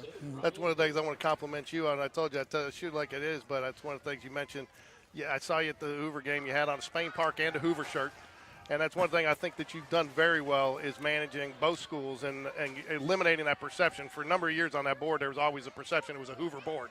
Right. And I think you've done a good job bringing that board to be more balanced and more a feeling of fairness, whether it may not have been the reality that it was the other way, but the perception was there at times. Sure. Sharing the love is important, and I want all of our folks to know that we support them, and so I try to balance the activities from both schools and try to attend as many events as I can from each, and really enjoy seeing the kids, participate. And well, we're so fortunate to have such great kids in the school district. And the other thing, and then I'll get out of my thank yous, is a lot of people don't know this, and I don't know exactly how involved you were, but I do have it on good authority that you were very supportive of our players last year with the coin flip that was never heard, the coin flip heard around the world. And I do know that the central office got involved in that and fought as hard as they could, within the rules. And so I wanted to thank you for that because that meant a lot to have that level of support at the central office. And I know you, like I said, I don't know if you personally got involved, but I was told you were aware of it and you and directed and you had some direction on avenues we could pursue. Absolutely. So thank you for that because I know it meant a lot to our players. Well, we're all in this together, and I'm very protective of what we have and our folks, and I'm gonna do everything I can to support them no matter the circumstances. Swing and a miss. One of the comments I get from people about you, Dr. Maddox, is how visible you are in the district. A lot of people would say, I never saw a previous superintendent or this and that leader, but they do see you. How often do you? I'm asking a question that I know the answer to, George. I'm asking it for our audience. How often do you get into the schools? Probably too much, to be quite honest. I love getting out there, so I try to strategically do that as much as I can. But I schedule a visit to each school once each semester. So it usually takes me a month to get all of our schools in. If I visit a school each and every day in a month, or a campus, so I do that. Swing and a miss, strike 3. Do that in October and do it again in February, and something I really enjoy to get an opportunity to meet our folks and see our kids and learn a little bit more about how each school is unique in its own right, and it's something I enjoy. I remember as we interviewed with the board, I remember saying, if you're looking for someone to sit in the office all day, don't Not hire you. me. Hire someone else, because that's not what I enjoy doing. Well, that certainly was one of the many things that attracted us to you as a finalist, and then eventually the candidate, the choice. So we're glad to see that. I think the principals enjoy it. They feel and sense the support they have from you, and that's a big deal. Yeah, it's something I've always enjoyed doing. And honestly, if you want to know what's going on, you have to get in the schools. And I know in a district our size, it's a little more difficult to do that than it is in a smaller, one high school district. But it's just something I've always done. I really wouldn't know how to do it any differently. 2 balls, no strikes here. There we go. Hits the bottom of the zone there, strike one. 2 balls and a strike. Runner on first base, 1 out here. Patrick McQueenie hitting 23 pitches so far. Thunderbark is the batter for the Panthers. Only runner surrendered by a hit by a pitch so far in the game for the Panthers. Only runner in the game. Ooh, good pitch. Right at the pitch. belt high fastball there. 2 balls, 2 strikes. All right, we're going to get him in swing mode. You can't really waste one here, but I think No. you probably come with something a little off speed. Can't tell. I won't be surprised if Pelham puts a runner in motion here. Nope. Ooh. Oh, where did I miss? Yeah. That's a good-looking pitch. How do you lay off again, that? Yeah, again, this zone's going to be a little higher than we're used to this year. That low pitch is not going to get called. You didn't miss it by much. That was nice. Maybe we got him in swing mode here. There goes the runner. Goes. Swing and a miss, strike 3. Good decision by Evan Taylor to eat it and let the runner just only get second there. Got the strikeout, and I think that's one of the things coaches have been working on with him a little bit is making sure you get that out. He's been coming up out of his stance a little quick on that. Yeah. So 2 outs and here. that could skew the umpire's view of the pitch. It can, so especially when you got some of these smaller batters. 6 is up, and if you're getting into our Seinfeld wrestling, is it 7 or soda? Yeah, Alan, his I'm last name surprised. is 6, and he's wearing number 6. Yeah. So he's got his name on his jersey, the Yeah. only one on the team. That's interesting. Swing and a I miss, guess strike he 1. didn't really have a choice on that jersey number, did he? Could he have even worn anything else and it'd be right? Could have got 9, set him upside down. Yeah, I guess. So no balls and a strike here to 6, the batter. That's probably one of the most unique games. That and Rocco Maniscalco out at Oxford. Rocco. Ooh, oh, we we called got it. it. We got Gives us that the one. delayed strike on no balls, 2 strikes.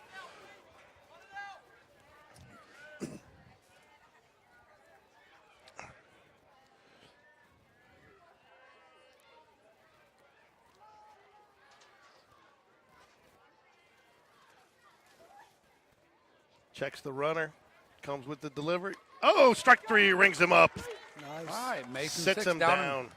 So down Dr. on strikes. Dr. Maddox, from your CV a little bit, it looks like that this was what you kind of aimed for, this position. You were on a career path early, and you kind of knew what you went after it.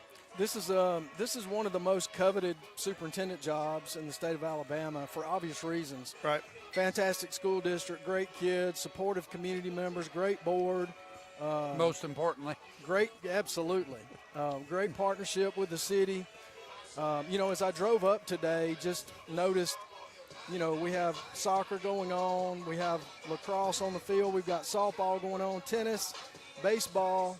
What a phenomenal campus and what outstanding facilities we have. And sometimes we forget how nice we have it until we go somewhere else, and then we're reminded of that. But this is phenomenal campus here. It's funny you mention that because a lot of times summer baseball travel with my son when he was still playing.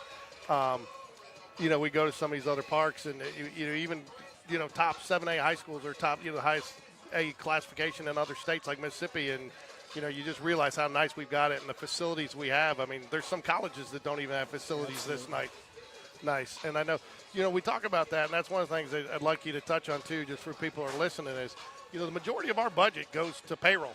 It does. And funding teachers and the education. So sports has to be self-sustaining in many ways, and we do get some money from time to time from the city or partnerships, but for the most part, there's got to be a big fundraising initiative to maintain this. There's no real hand-me-outs. Absolutely. Our school district is successful because of the local support that we have, and that comes in many forms. But one of those is just community support, local businesses, fundraising, and things like that. But you know, we have great parents and who believe in their kids, and they work really hard to fundraise.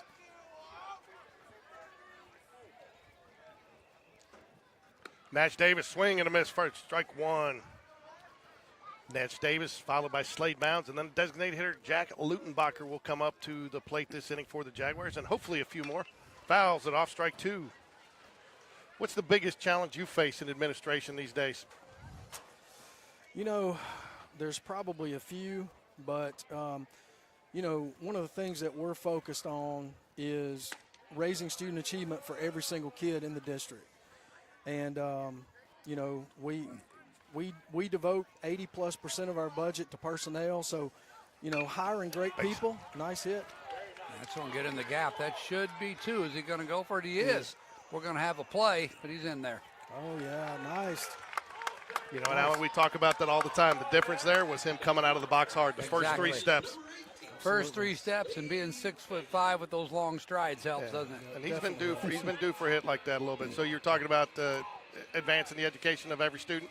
Yes, and, you know, we've done a great job over time, you know, putting our money where we should, and that's with our kids. And obviously hiring great people is a big focus that we have moving forward. No, good. We're going to have with two runners on base. Doesn't really work, but you get the runner on first, and you couldn't really. Yeah, probably should have chosen not to leave his feet and just take the out at first. Instead, the pitcher dives for the bunt that was popped in the air and was unable to make the catch. So do you bunt here now with Lutenbacher? Absolutely. It worked once, you tried twice, and he's got the hands to do it. I think we do, because if he puts the ball in play, honestly, he's a double play candidate. I like getting the ball. I like getting by the way, Ricky sends in his love saying the board is lacking.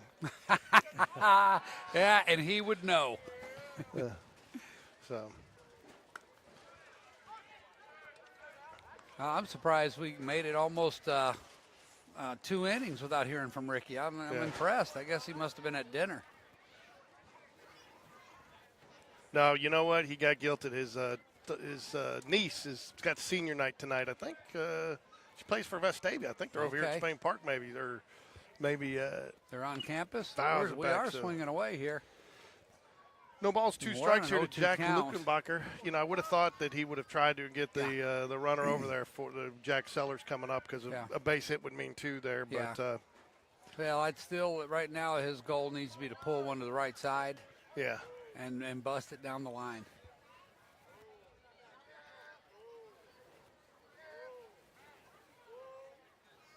Good take. High. All right, he's seen all fastballs so far in this at bat. Got a 1-2 count on him. He's still got room to play, as the pitcher does. So you may see that off speed or a breaking pitch here. A lot of our batters like to look for that fastball on the outside and the off speed inside. Yeah, he tried it. He just didn't. He threw a cement mixer into that time, and it stayed up high. I tell you what, Lutenbacher's a guy that he can start off 0-2, and he draws more walks 0-2 than he has, I think, anybody on the team. He's not going to swing at a bad pitch. Justin Jr., also a long snapper on the Spain Park football team. This is high. I'd take note. He hasn't found the release yet on that breaking pitch. No, he hasn't. Which is good for us, because we know Dr. Maddox, we struggle with the breaking ball. There's Ricky's view. He is at Vestavia, it looks like. Oh, it's lacrosse. It must be lacrosse. Okay. I thought it was softball, but yeah, so. We got a better crowd here, Ricky, just so you know. Yep. From 0-2 to, what did you just say about Lutenbacher? I told you, man, he draws more walks, and I mean, he just fouls off pitches, and when you foul off a lot of pitches like that, you squeeze the zone. So is that a mitt hanging out of the pocket of there, Brody Bragg, or is that just the pocket? No, that would be the pocket. You know, Okay. that's one of those things. You know, So- Brody's our chrome player of the day. Yeah, there you go. He's looking. I think he's looking for some pine tar too. Got to spray the bat a little bit. He got time on his hands now. As the So quick question for you. Coach You Pelham don't. wants to You talk can to his stay away pitcher. from this one, Dr. Maddox, if you choose. Okay, because it's a political question. But interesting topic going around nationally right now about potentially bringing the board, getting rid of the Department of Education or cutting it way back and giving that back to the states. Right. I'm not going to ask you if you favor that. I don't think that's fair, but it's a unique possibility. What do you think that would be something that Alabama would benefit from? Well, I think, right now the Department of Education, I believe, has about $250 billion that flows through it. I think $25 billion of that, or 10%, actually is redistributed to school districts across the nation. Most of those through title programs. The rest of it is for other things, including like student loan administration for colleges and things like that. As long as the money is reallocated to the states, I think we would be fine. At least everything that we've heard indicates that. So we haven't been affected as of yet. So. Well, that didn't take long. Sellers takes one off the ribs, and Spain Park takes a 1-0 lead. A whibby. I guess what is that? A hibby. It's a hibby. Hits batsman batted in. So yeah. No, I'm just curious. I mean, there's a lot of people go both sides of that. Now, is there teachers in Alabama are not unionized, correct, or are they? Well, I mean, we have a few organizations like AEA that's been around for a long time, but when compared to what union contracts look like in the Northeast and West, no, we do not have anything like that here.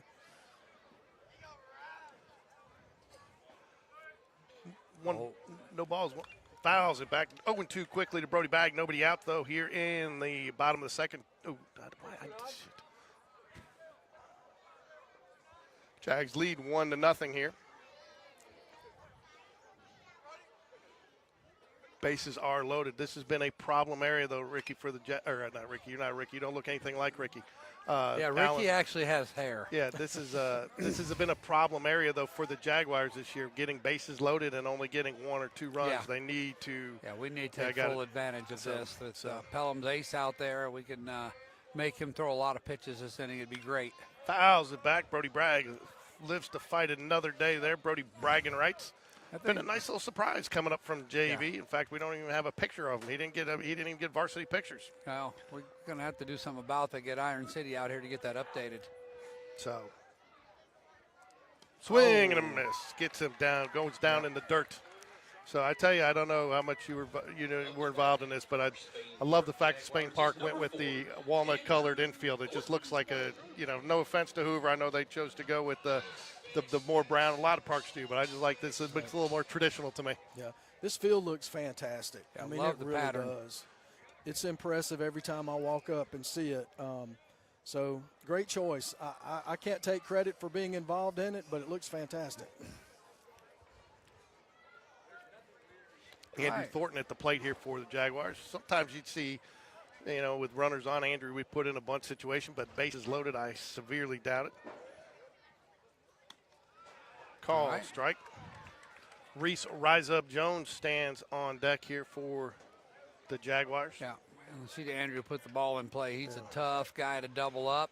Corners Let's get us a ground ball and let's get a run in. Corners in middle infield. There's what you want right there. That's Should be deep enough to get the tag. I want to tag up at second base here, but I know we're talking.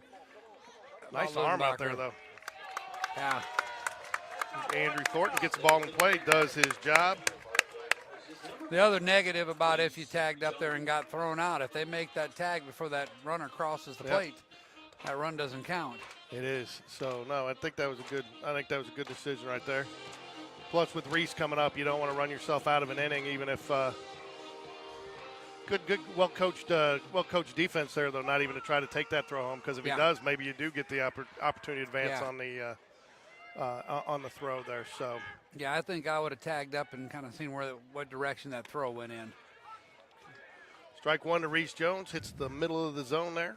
Bats were running out of the dugout to hit that one.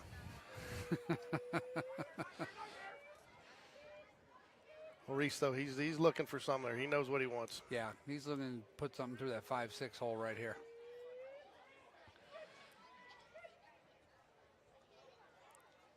Oh, we got the same pitch. Yep, and I don't think he was looking for that. So No. looked like he had him I a would little say- fooled there. I'd say Woodall, up until the Brody Bragg at bat, has had a hard time locating that off speed. He found a little bit there, and then Reese Jones sees 2 in a row to start this at bat. And he sees a fastball, and it's a fly ball to right.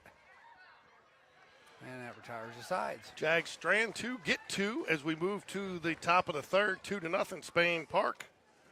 So, Dr. Maddox, you know, things have gotten extremely loose in college as far as athletics goes. NIL, money, transfer portal, starting to see that trickle down some now into high school athletics, not just here. You had the Quinn Ewers situation and Texas getting NIL money. Right. How does Alabama combat that? I know there's some new leadership in the AHSAA. Are they working with the member institutions like yourself to come up with policies, or are they kind of taking a more react and see approach? It's a great question. Actually, back during football season, Heath Harmon, the new executive director of the Alabama High School Athletics Association, actually visited the football game that night, and he and I spoke about this very topic. And I said, you know, how long is it going to be before NIL comes to high schools in Alabama? And, you know, obviously it's in Georgia already and some other states. And so I think, you know, it's eventually going to make its way here. But right now there's no formal plans to bring it here, but I'm sure it's going to make its way here soon enough. But, you know, it's a concern. It's not how we were all raised and what we were accustomed to, but it's a new day now. And, you know, we'll just have to see what happens with it. But I know that there will be lots of models around the country of what to do and probably what not to do. Yeah, and I think, too, the other thing that's got to be concerning is the portal situation. You know, nowadays I think they're teaching kids, if you're not happy in your situation, the grass is greener, and it isn't always greener. And do you think that that's going to create a situation where kids don't understand how to overcome adversity as well? I do, and I think it's already happening in high school to some degree, unfortunately.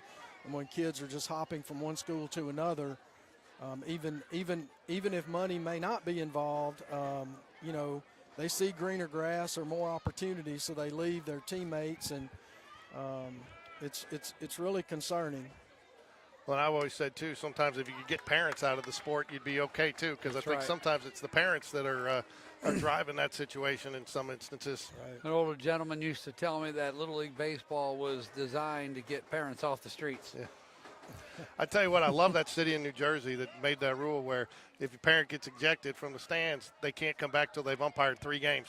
Seriously, and so that's a good rule. And then that way, because they said then they were having a hard time getting umpires, but 2 balls, 2 strikes here. Oops.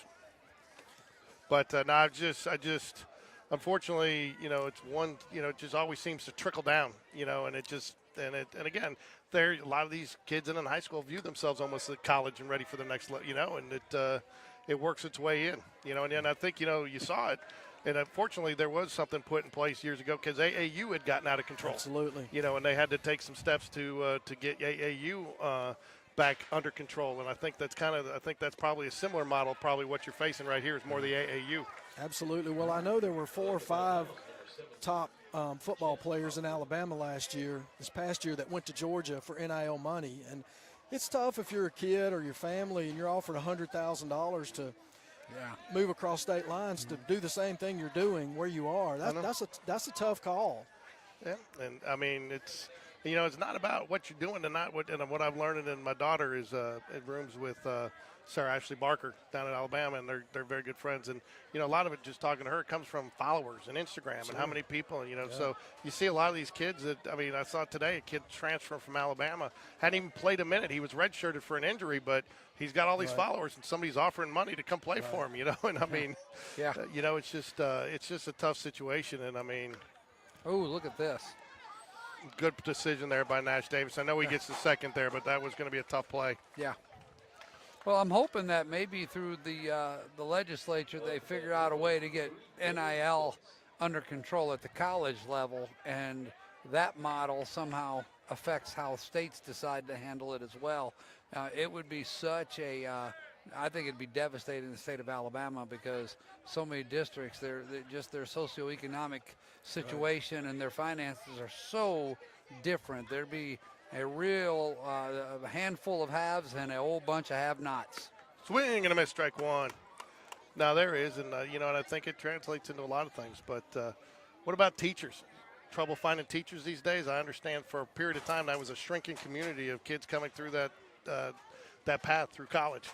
Yeah, I think the future is going to get more difficult, but thankfully we have a school district that people want to come to and work in, and we try to facilitate that environment and that climate. We try to support them. We pay them well.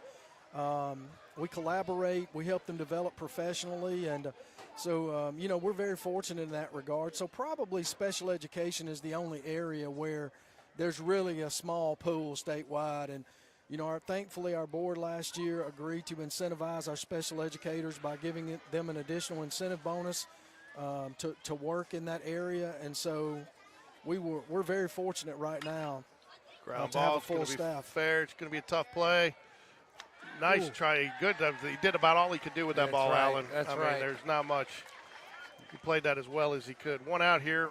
Runners on the corners. Head, shoulders, knees and toes. Knees and toes. That's kind of an inside joke. So we chimed runners on the corners one game. I said it sounds like a nursery rhyme. Oh yeah, that's a good one. It's gotten to be a habit now. It's part of the broadcast. Stick Coach for Dunn us. wants to go have a little chat with Patrick in this situation. We got first and third and one out. Speaking of Coach Dunn, We're in the too, two-hole. something else that I think that you initiated. I know Coach Dunn is going back to school to get, I believe, his master's. I believe you have implemented a continuing education program that's very advantageous for our teachers to better themselves. We absolutely have. Obviously we want to develop our own talent. And so we have two partnerships really going now. One is with UAB for regular education teachers to obtain their special education certification, and thankfully our board has agreed to cover a third of their tuition there, and then the university covers a third, so then the students left, the teachers left with a third,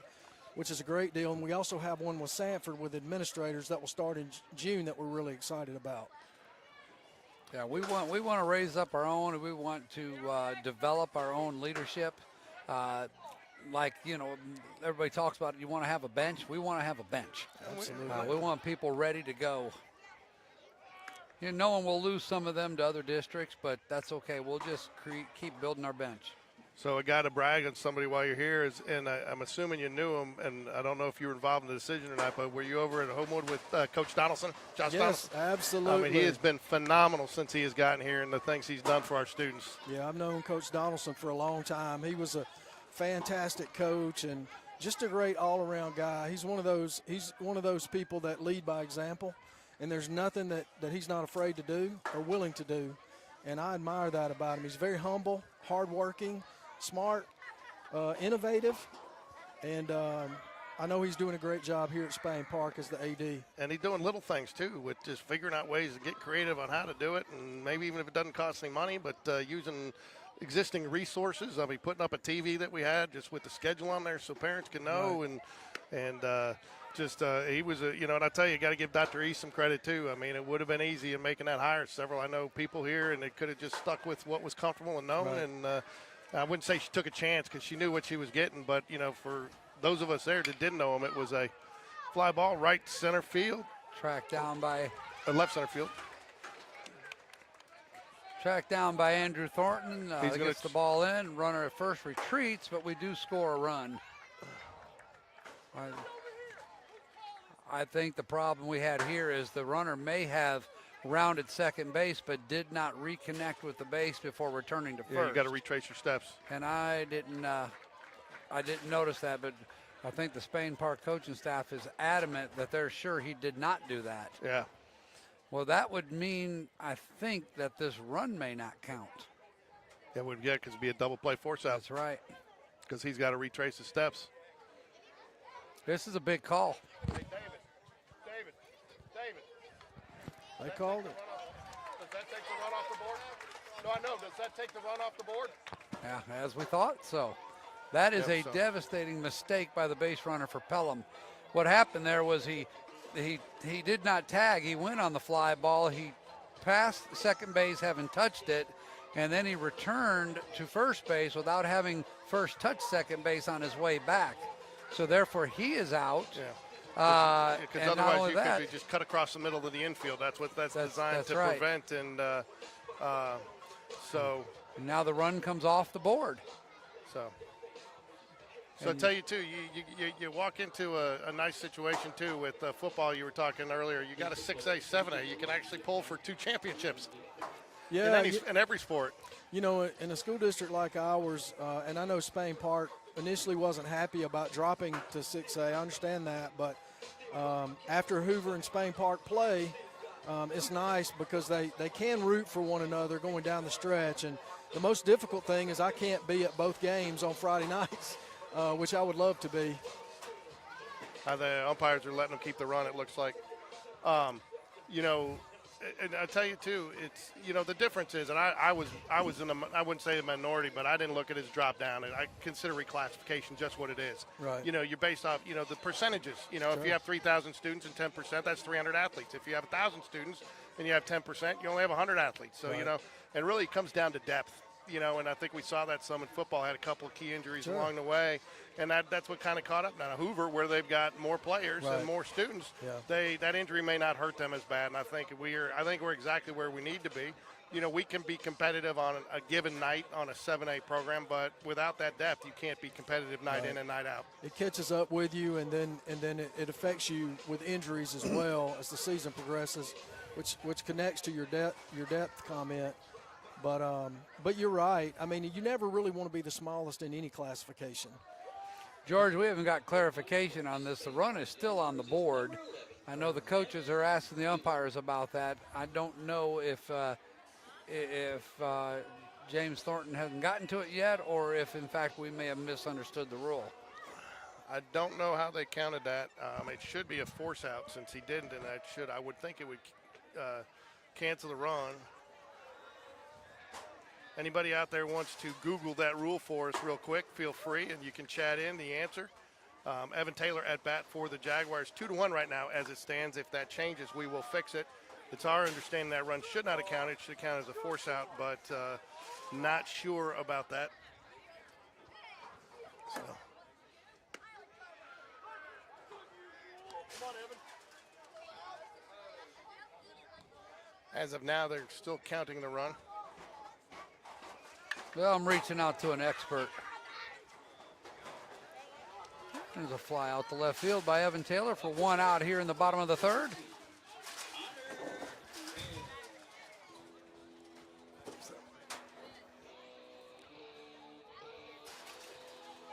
So you've got, I understand, what, a daughter at Alabama? No, actually, I tried. I have a freshman at Auburn. Oh, I feel for you. I had 2 down there right now. So Okay. So, but they're one's transferring back home. He's decided he's going to go to Jeff State next year, and he's going to take over a landscaping company, learn to be, and then the other one's transferring to Florida Atlantic. So, Okay. And then I got one graduating from Alabama in a month in nursing. Oh, wow. So, and then JT, my stepson, is a cross-country runner at the University of North Carolina, Greensboro. He ran here at Spain Park, and so he's done well for himself. And I got my last one graduating from Spain Park here in a month going to Alabama. And, wow. and she got a full scholarship in the STEM program, which, I mean, Wow. you know, so It's impressive. that's what I tell people. You were talking about different things in our community, but just what the school system has been huge on what it's done for the property values and just growing the community Yeah. here, because, I mean, people want to live here, to Absolutely. your point, and go to school and participate in the program. Well, you know, I'm a firm believer that people move to a community for two main reasons. One is it's safe, and 2, you have great schools. Yeah. And we're fortunate to have both. But either one of them slip, and people start moving out. And so we're doing our part. We're going to continue to do our part. So appreciate everybody joining us. It's been a great opportunity, and it is a great opportunity to learn a little bit about our school system and the community in the future. One other thing I would really appreciate you touching on, because I don't think people, you were talking about people here don't really appreciate what we have. I've got a good friend that teaches in Richardson Independent School District in Dallas, and base hit there for Nash Davis. Two base hits for him on the day. 2 for 2 on the night. Is our SRO program. I don't think people realize how good we have it with them. A lot of schools have 1 or the school district has one that rotates between schools. I mean, we have multiple SROs at every school that are really protected, especially in today's culture. So if you don't mind touching on that a little bit, I don't know if people truly appreciate that. Absolutely. Well, I'll say this: when I came to Hoover, one of the first things I noticed is the safety measures that we have in place are beyond anything I've ever experienced, and that certainly includes, the SROs. I think we have 24 throughout the district. And they play such a vital role in creating and facilitating a safe climate in our buildings. They're very approachable. They're very knowledgeable. They're highly trained. And they take their jobs very seriously. And as you said, a lot of schools, they share SROs. We're fortunate to have multiple SROs in our high schools, and then one obviously in each of our middle and elementary schools, and makes a huge difference. But just the partnership we have with the city in general, the police department, and the way that we work together. One of the things that we had this past summer was a tabletop exercise with the police department and first responders and fire and the school district. And we actually worked through some scenarios. Aaron throw down to first base. Nash Davis he's going to try to take third there on the throw. And he's going to get there. Good. Standing base up. running. Nice. We'll take it. Well, Pelham has made a few mental errors here, physical errors too as well, that are really working in our favor. Yeah, a little louder tonight, folks, if you hear, just so we get a little bit more background noise. We've got youth night here tonight, which is nice to see. That's you get so many youth, and coming back to what you pointed out earlier, the support throughout the entire community. Absolutely. See all these young kids with jerseys on and their baseball caps. Yeah. It's the way it's supposed to be. Yeah, looking out there, dreaming of someday playing on that field. Absolutely. Wonderful, wonderful time. I remember bringing my son here for youth night many years ago, and now he's out there with that uniform on. It's a nice feeling. A little clarification on that rule. Since the run had crossed home plate before the second out was recorded, the final out was recorded on there, they said the run is going to count. Okay, all right. So, Dr. Maddox, give us a couple goals that you've got coming up over the next 3 to 5 years for the school system. Oh, wow. Well, one of the things that we've been able to do so far is continue to increase student achievement. And we saw the best results that we've ever seen this year with our state report card and the number of schools that scored 99 on it.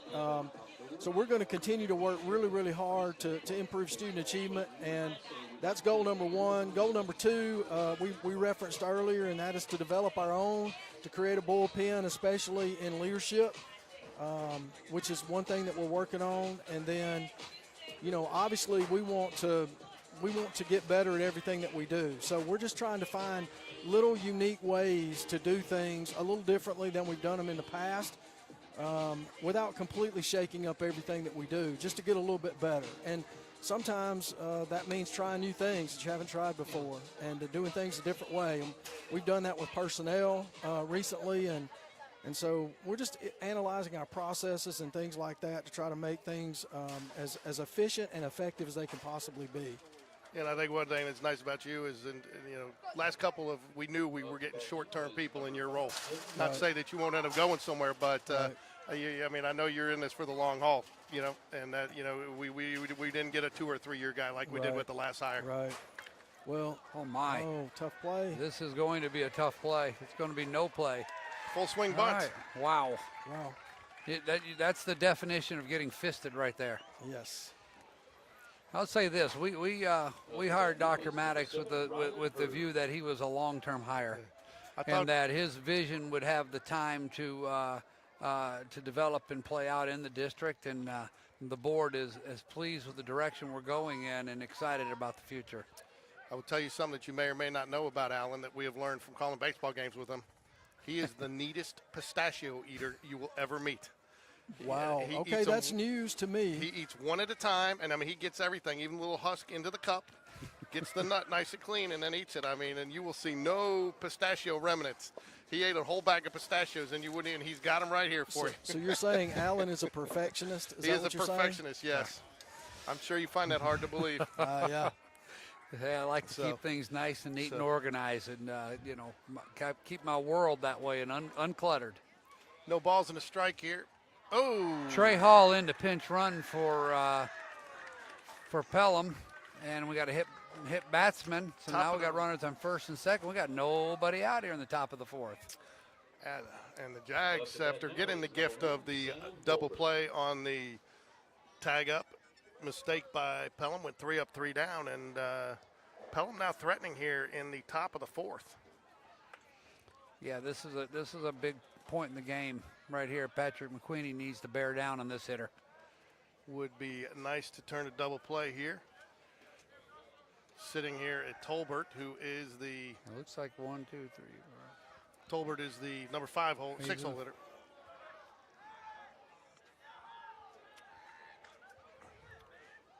One ball, no strikes here. 2 on, nobody out. Tolbert 0 for 1 on the day with a strikeout.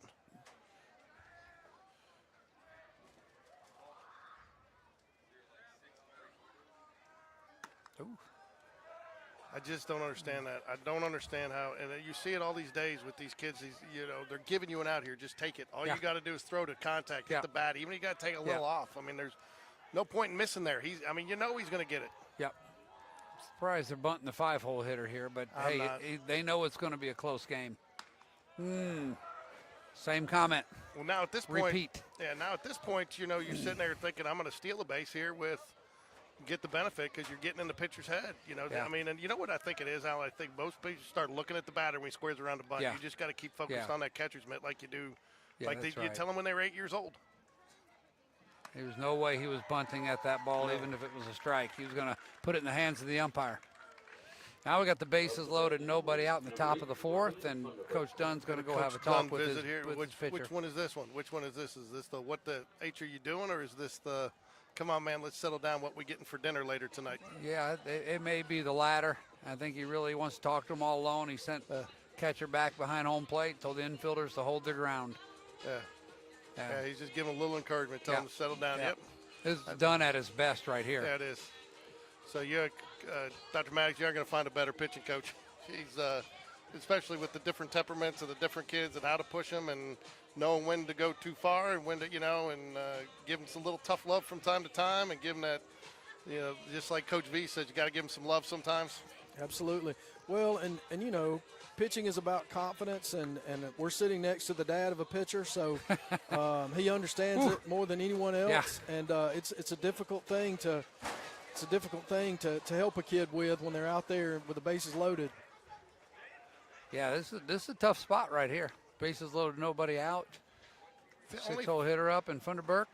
Only 53 pitches throughout the outing, so he's been pretty efficient this Yeah. far. Just started off, and it all starts off with that little seeing eye base hit, that just a little knobber that gets over the top of the glove and just finds that space in no man's land. Interesting to be bunting there with. And what were we doing there?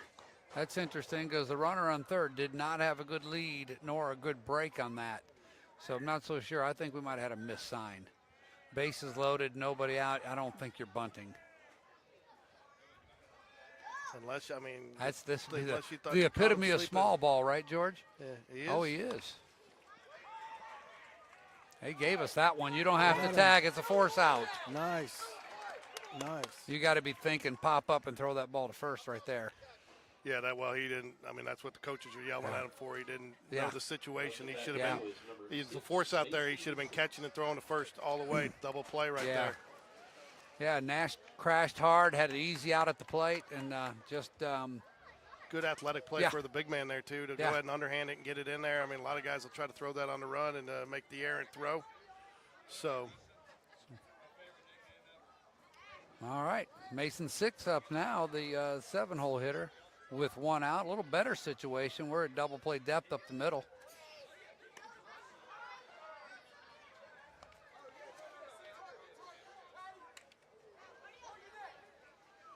Panthers trail 2-1 here, top of the fourth. We did get the rules clarification from Allen. And who'd you get that from? Did you get that from the stats man, Kyle Cahalan? I got that from Nick McEwen, and it got verified by folks in the booth. Not going to be halftime. Oh, we got to play at the plate, guys. Nicely done. Wow. Great decision there by Jack Sellers. That's what go ahead and look at home and ties we got the one, game. but didn't get 2. Ties the game, but the Jags get out of the inning there.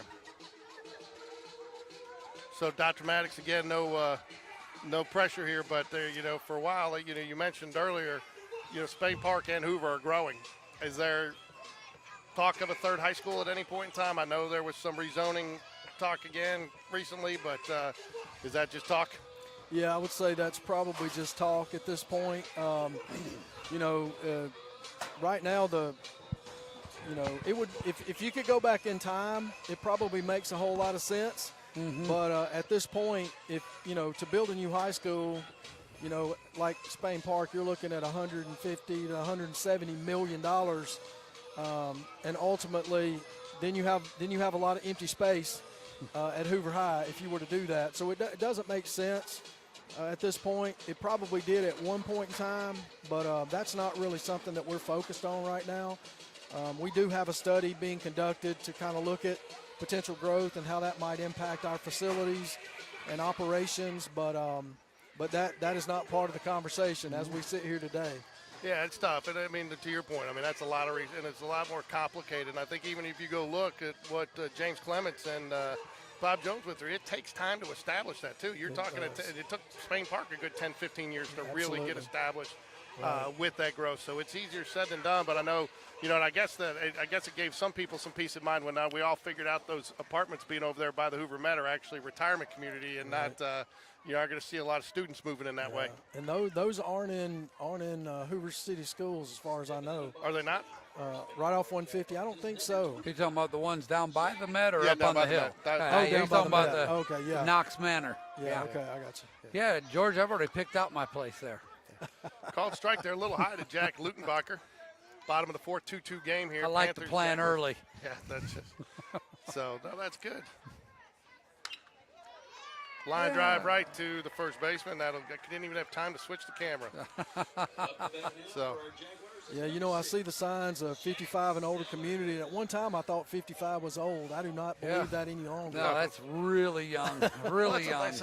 Prime of your life. At one point I think they said my parents' 60 is our 70 and our what is our 70 is their 8 is today's 80. Yeah, I'll go. We'll go with that. Yeah. So, yeah, that sells.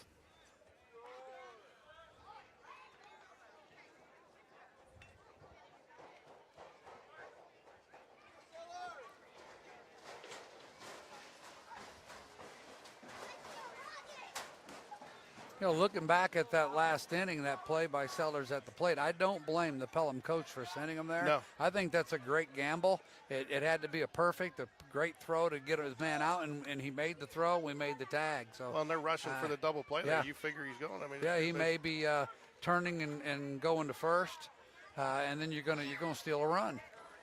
How much? I know you're not probably as involved in the recruiting aspect of sports, but I know you get the numbers. And how much though? And I've been talked to a college coach one day at a Division II school, and I don't think people realize this. Today, academics play almost as much a part in the recruiting process as they do the athletic portion of it, and some of that has to do with the transfer in the NIL and all those, because if you're investing in a kid, you want to make sure he's got the tools to make it. So how much are you seeing the academic side giving kids that advantage to get that athletic scholarship? I think that's huge, and there are lots of smaller programs, especially in baseball, where there's limited baseball money to give out. Right.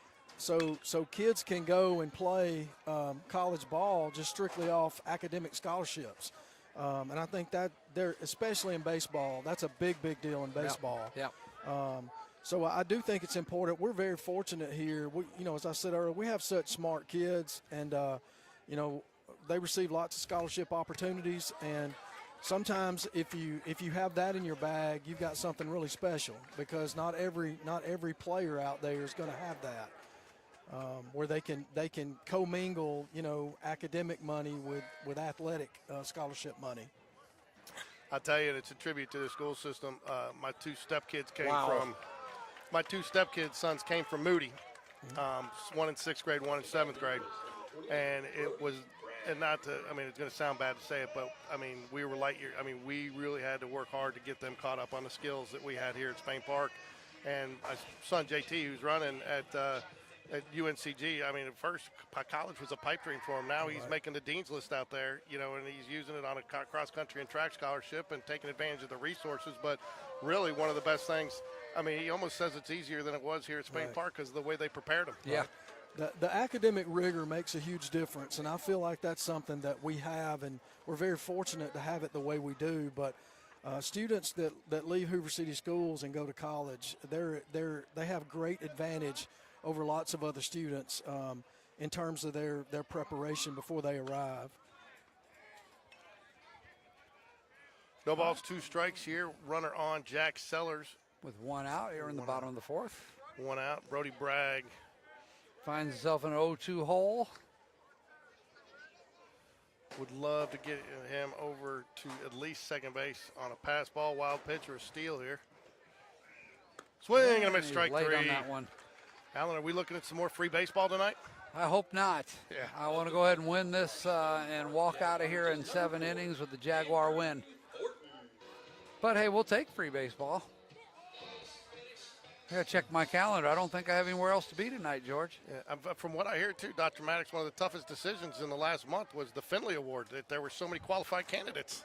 Yeah, it's a very special program that we have here, and obviously in honor of Coach Finley, and you know, to see the number of kids recognized is just phenomenal, and to know that for every one we recognize, there's probably another 50 that we could be recognizing, and it's just a very special event and tribute to, you know, great character. Ooh. Called strike, lays off on the breaking ball there. Woodall sitting at 67 pitches so far on the outing. Bottom of the 4th here, 2-2, Jags trail. Yeah, you're going to get that youth night. I've learned you got to get used to that noise of those bleachers running. It's the only time that it happens is youth night, and it actually gets elevated through I don't know why these pick it up, but they just get stirred up. So that's why I just tell fans, but bear with us. It's good to have the youth out here, man. Yep. So 1 ball, 2 strikes here to Andrew Thornton, 2 outs. Nice So, to get this runner over to second with the top ground coming ball up. off to right Looks back like to we're going to the do pitcher. it. But that's the 3rd out, Alan. Oh, that's the 3rd out. It doesn't matter. Brody Bragg struck out. Pay attention, man. Pay attention. Yeah. So are you done? You don't have any high schoolers left?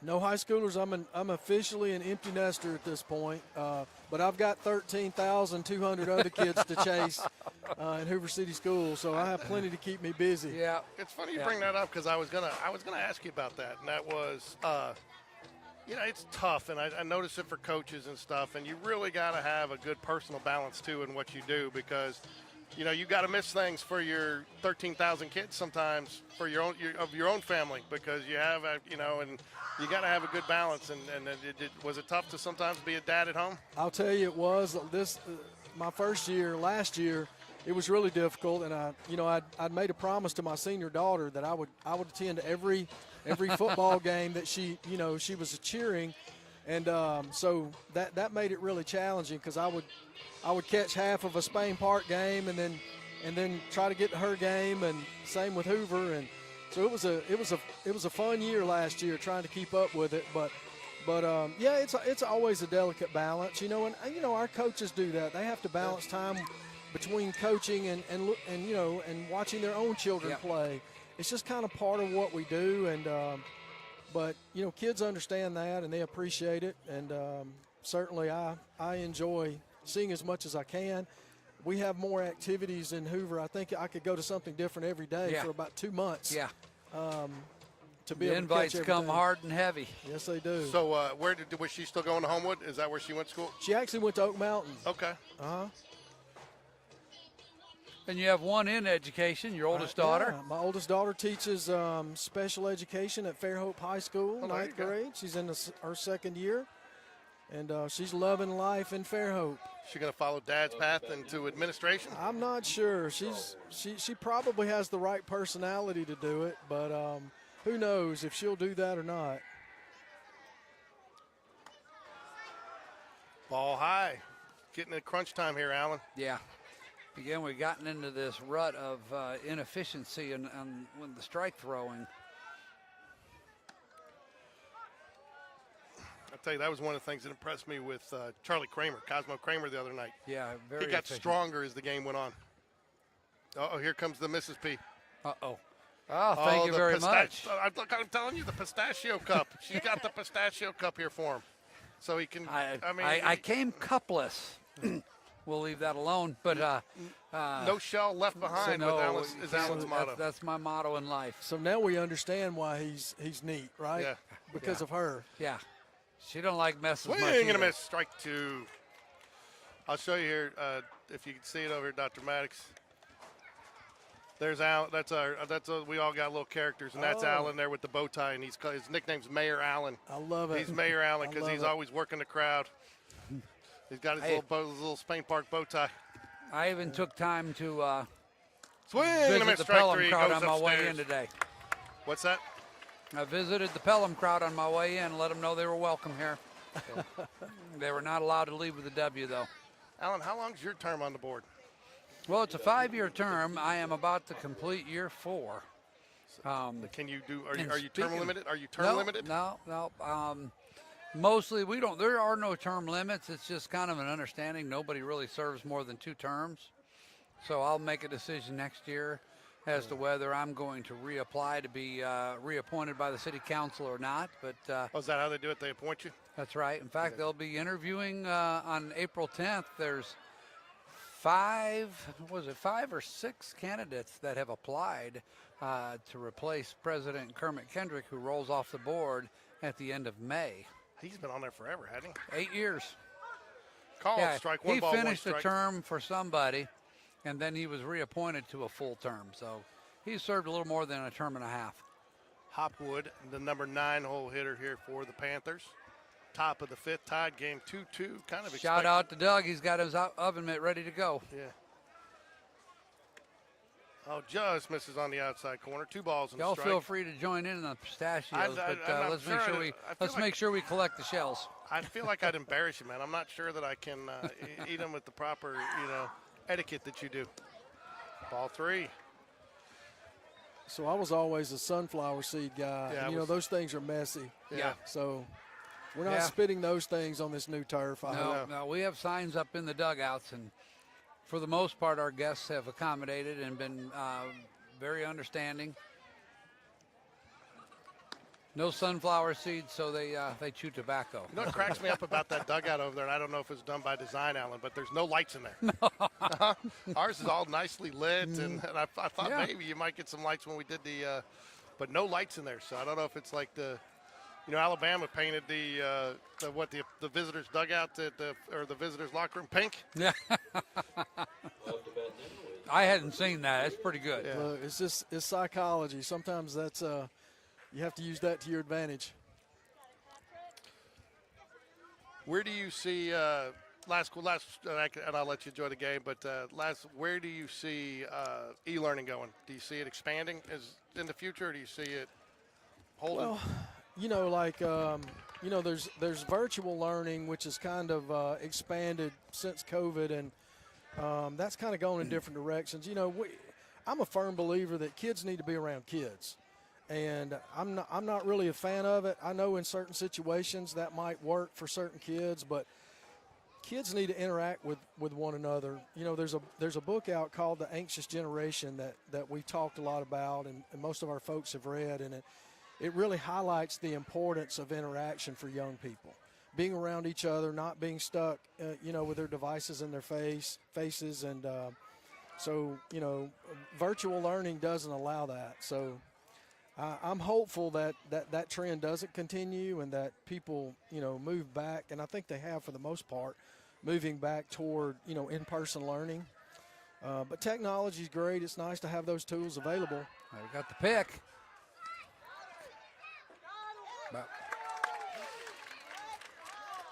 Nice move by McQueen. He caught the runner leaning, got him and heading towards second, and Nash Davis throws him out. That was good out there. That's one that they needed. That's one where you can, you need at this point where your pitcher's, I wouldn't go as far as struggling, but he's working from behind. You need sometimes to help your pitcher get that There out. you go. Now we got 2 outs. And Nash Davis has had a nice 1-2 game in the count. field tonight. Yes. And at the plate. And at the plate. Ground Here's ball. a routine ground ball to Connor Greb. All right, let's go hit him. Nice play. Jags need to get a run here. Hey, did I see Terry Lamar moved on? Or is he still He did. He has moved on to Birmingham City Schools. He's doing a good job. Hated to see him go, but it's a great opportunity for him and he and his family, and so really supportive. I've seen him a couple times since he left, and he seems to be happy and enjoying what he's doing. And we'll talk about a guy that, you kind of cultivated and worked his way up. I think he started as assistant principal and went to a principal of elementary and middle school, and worked his way up to the central office, and it was really an integral part of our program for a long time. Absolutely. I think he's been a great asset to Dr. Sullivan over at Birmingham City. He really has. We got a little final countdown going here. We do. Jay, working some good music tonight. Well, he got inspired. We went over to the Alabama-Tennessee baseball game, and he got exposed to a whole lot of different music, and our boys being with us kind of looked at him and said, hey, Jazzy J, think you could spice it up a little bit at the park? Yeah, there you go. So we got due up for the Jaguars tonight here. Reese Jones, Evan Taylor, Connor Greb, all 0 for 2 on the day. So you typically expect that trend to continue for a full 7-inning game. So No. It'd be nice if all three of them could get something going right here. Well, we're going to start off. We're going back on the mound is Woodall for Pelham. He's going to hang in there as we go to the bottom of the 5th inning here. And why would you? Exactly. He's throwing a pretty good ball game. 70 pitches, 50 strikes. Yeah, I was looking for that number. So you got it. How many strikes? 50 strikes, wow. So well over 50%. Yeah. He's got 5 strikeouts, only 2 walks, giving up 2 hits, 2 runs, both of them unearned. So. Oh, yeah, these fans, everybody got to get into this a little bit. Yeah. We purposely put that song in to get the fans involved. I think I just saw a smile on Coach Smith's face when the players were clapping there. Huh? He's supposed to be somewhere else, isn't he? Yeah, he'll get over there in a minute. He takes his time. So, bottom of the 5th here. Reese Jones up for the Jaguars. Starts off quickly with a 2-0 count. Love to see the leadoff man get on here, see if the Jags can't turn it into something. Don't think you'll see Evan Taylor bunting, though, even if Reese gets on. Ground ball going to be foul. So it's going to be foul. So down into the visitors' bullpen down there. Bottom of the 5th inning here. Jags trying to get a run here, break this tie after we've had a couple of unique calls in this game. 3 balls and 1 strike. You're starting to see a little bit more life come out of the Jaguar dugout right now. A little bit of noise, a little chatter picking up. Ricky sent in a text earlier. I didn't tell you, but he said wished he was here to talk politics with us. So he's obviously listening. But that's the last thing we want is Ricky talking politics. He probably has his MAGA hat on over at Vestavia, don't you There's think? no MAGA hat there. So he's the guy stealing the MAGA hat. So. Well, I saw him at the Tesla dealership today. Looked like he was getting him one. He liked that Cybertruck. Oh, geez. Don't get started. Have we wound it up now? Yeah, I'm sure he'll be. Well, here's the thing. Ricky knows I love him, so that's why I can get away with a little bit of that. Yeah. Called strike right there at the outside corner. No balls and a strike to Evan, the tool man Taylor. Wilson's looking for you over the fence there, tool man. So. I'm really tempted to make that tool man noise, but I'm not going to do that to our folks. 1 ball, 1. Oh. Is that what he does? Who? Oh, there you go. 1 ball, 1 strike here to the tool man. Our younger audience won't have any idea what we're talking about. I mean, I'm sure some of them had to go get on Google Lens and figure out who Kramer was when we had him on there. Well, I'll tell you, that would open up their horizons. They would check out a couple seasons of Seinfeld. They would have a good idea what life was like in the 90s. It was a good time, wasn't it, George? Yep, 1 ball, 1 strike. Oh, he that got all that crushed. one. Does Wilson got that one? That one's out. That one's at the fence. It is caught at the warning track. Dude, he got all of that one too. I mean, I thought he had a chance there. That's a nice sound. That if there was Louisville Slugger Select Power. If there was any wind, that thing was gone. Yeah. He got that one up in the jet stream, maybe just a little too high. Yeah. Too high. You can look at those flags. Too high. They're not moving. They're straight down. They're asleep. 2 balls. I mean, no, 2 outs, 1 out. 2-2 1 game out. here. I'm struggling tonight, Alan. You got it. You're good. You knew that 2 belonged in one of those squares, didn't you? Connor Greben-Go steps up to the plate here. Connor's had a nice day over at third base, 0 for 2 on the night with 1 strikeout. Nash Davis steps up to the on-deck circle. Who has had a nice night. Yeah, 2 for 2 on the night. Nash has seen the ball Hard well. ground ball. He's going to get through. We're going to go to third on this one. Look at Reese Jones go. He's going to be a play. He's under the tag. Umpire's right there to make the call, but how does Connor not get there on the throw? You got to follow. You got to trail that, and he's being talked to. The coach is letting him know it now. But you know what that means. Runners on the corners. Head, shoulders, knees and toes. Knees and toes. There you go. Ricky, you jealous? Yeah. So, anyways, that was. But I tell you what, Reese was moving there. He didn't even think about stopping at second base. All right, I like where we're at right here, first and third, in the bottom of the 5th with 1 out. So, 3-hole hitter. Nash Davis at the plate, 2 for 2 on the night. I think you take one here and try to steal him over. A little double steal opportunity here. Swing and a miss, strike 1. We're going to play it straight up. Jags threatening here with 1 out here, bottom of the 5th. I got to get that 2 in there somewhere. We got to break these 2s. I keep looking at the 2s right there. That's a problem. So 20's at the plate.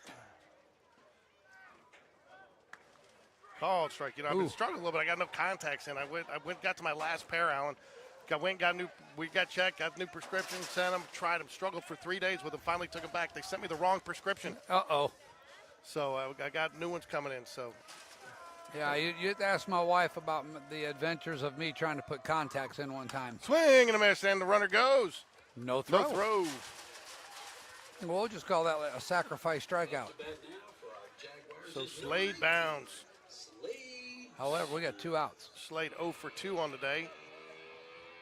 Reached on an error, I believe, and scored. He has scored 1 time, does have 1 strikeout, so would be nice, though, for a big hit, base hit with 2 outs here. Should score 2. Nash Davis. There it is. There it is. Oh, yes, off the second baseman's leg. That'll score 2 runs.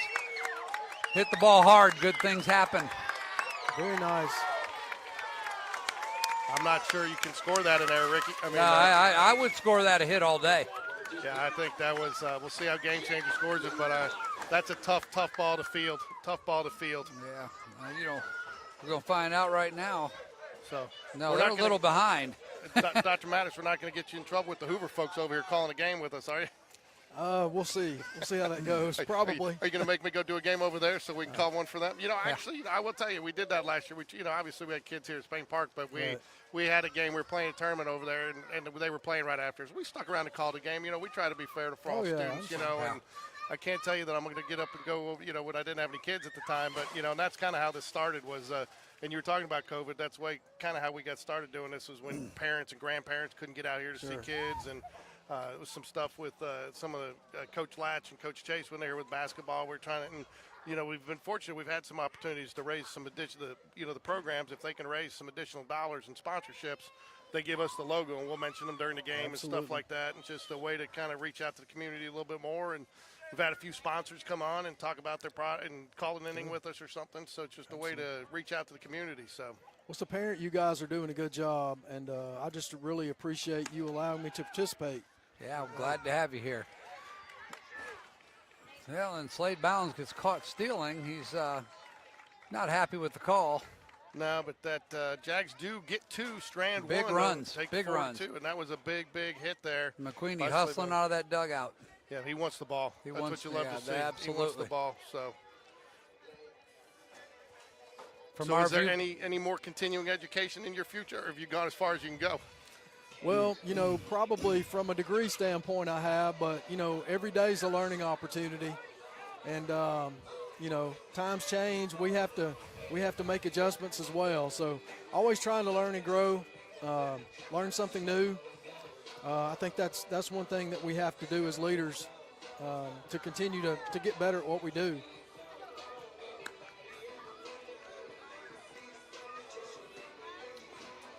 Yeah, I'll tell you, so about 22, I left my job at 23 years. I was in this, did the shelving like you see in Publix, Tractor Supply, and just after COVID, time to split, and several of us left. But took a year off, and because you don't know what you don't know sometimes, and when you get so focused on certain things, so since then I took about a year off, learned how to do this, self-taught myself some graphics, learned about Instagram and all the social media and digital marketing and things like that, and and I kind of made a promise to myself to continue to challenge myself to learn new things, because I did realize that you get left behind if you don't continually push yourself to, and it's something that everybody should do, and it's fun to watch a lot of these students who are, and that's one of the things that, I'm proud of at Spain Park, is you see a lot of that take their academics seriously.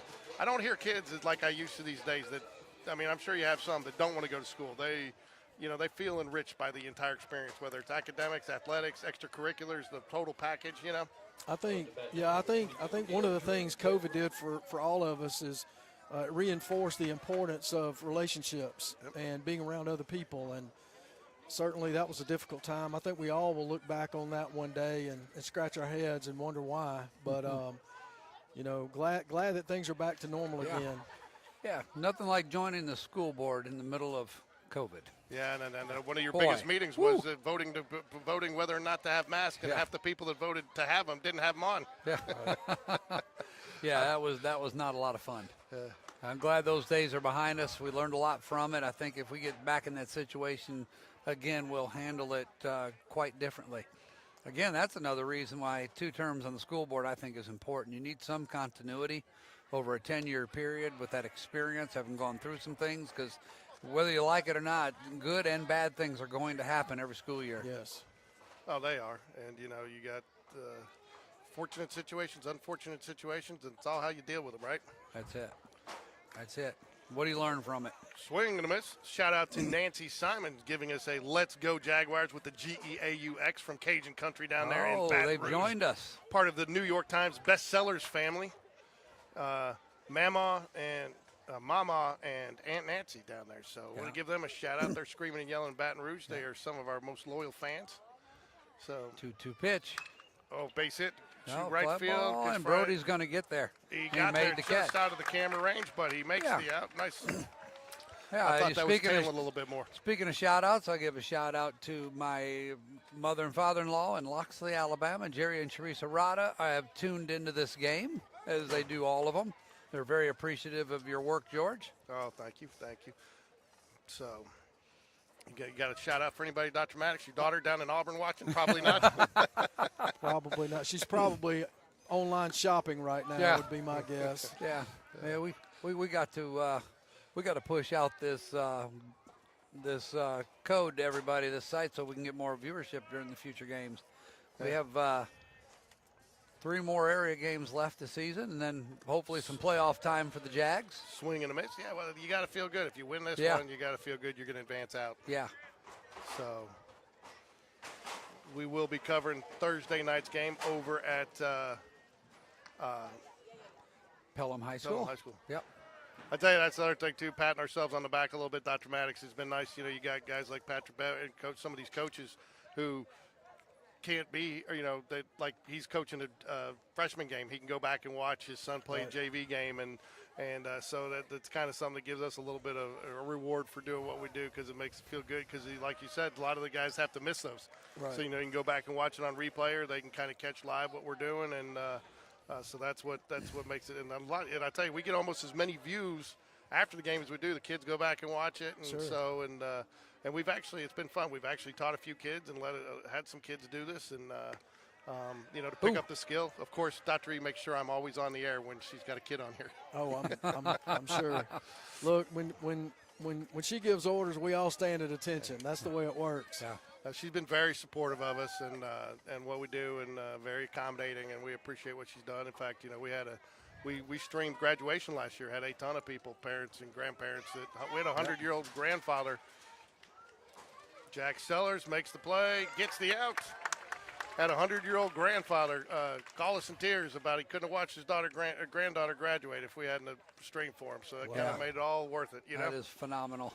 So, and then Alan, to your credit, I'm going to be reaching out again. I know it's somebody new, but you helped me out with the AV guy that we had over there that left, and we got a new one though now here. Yep. So they helped. He let us piggyback off his sound, which made things great. Yep.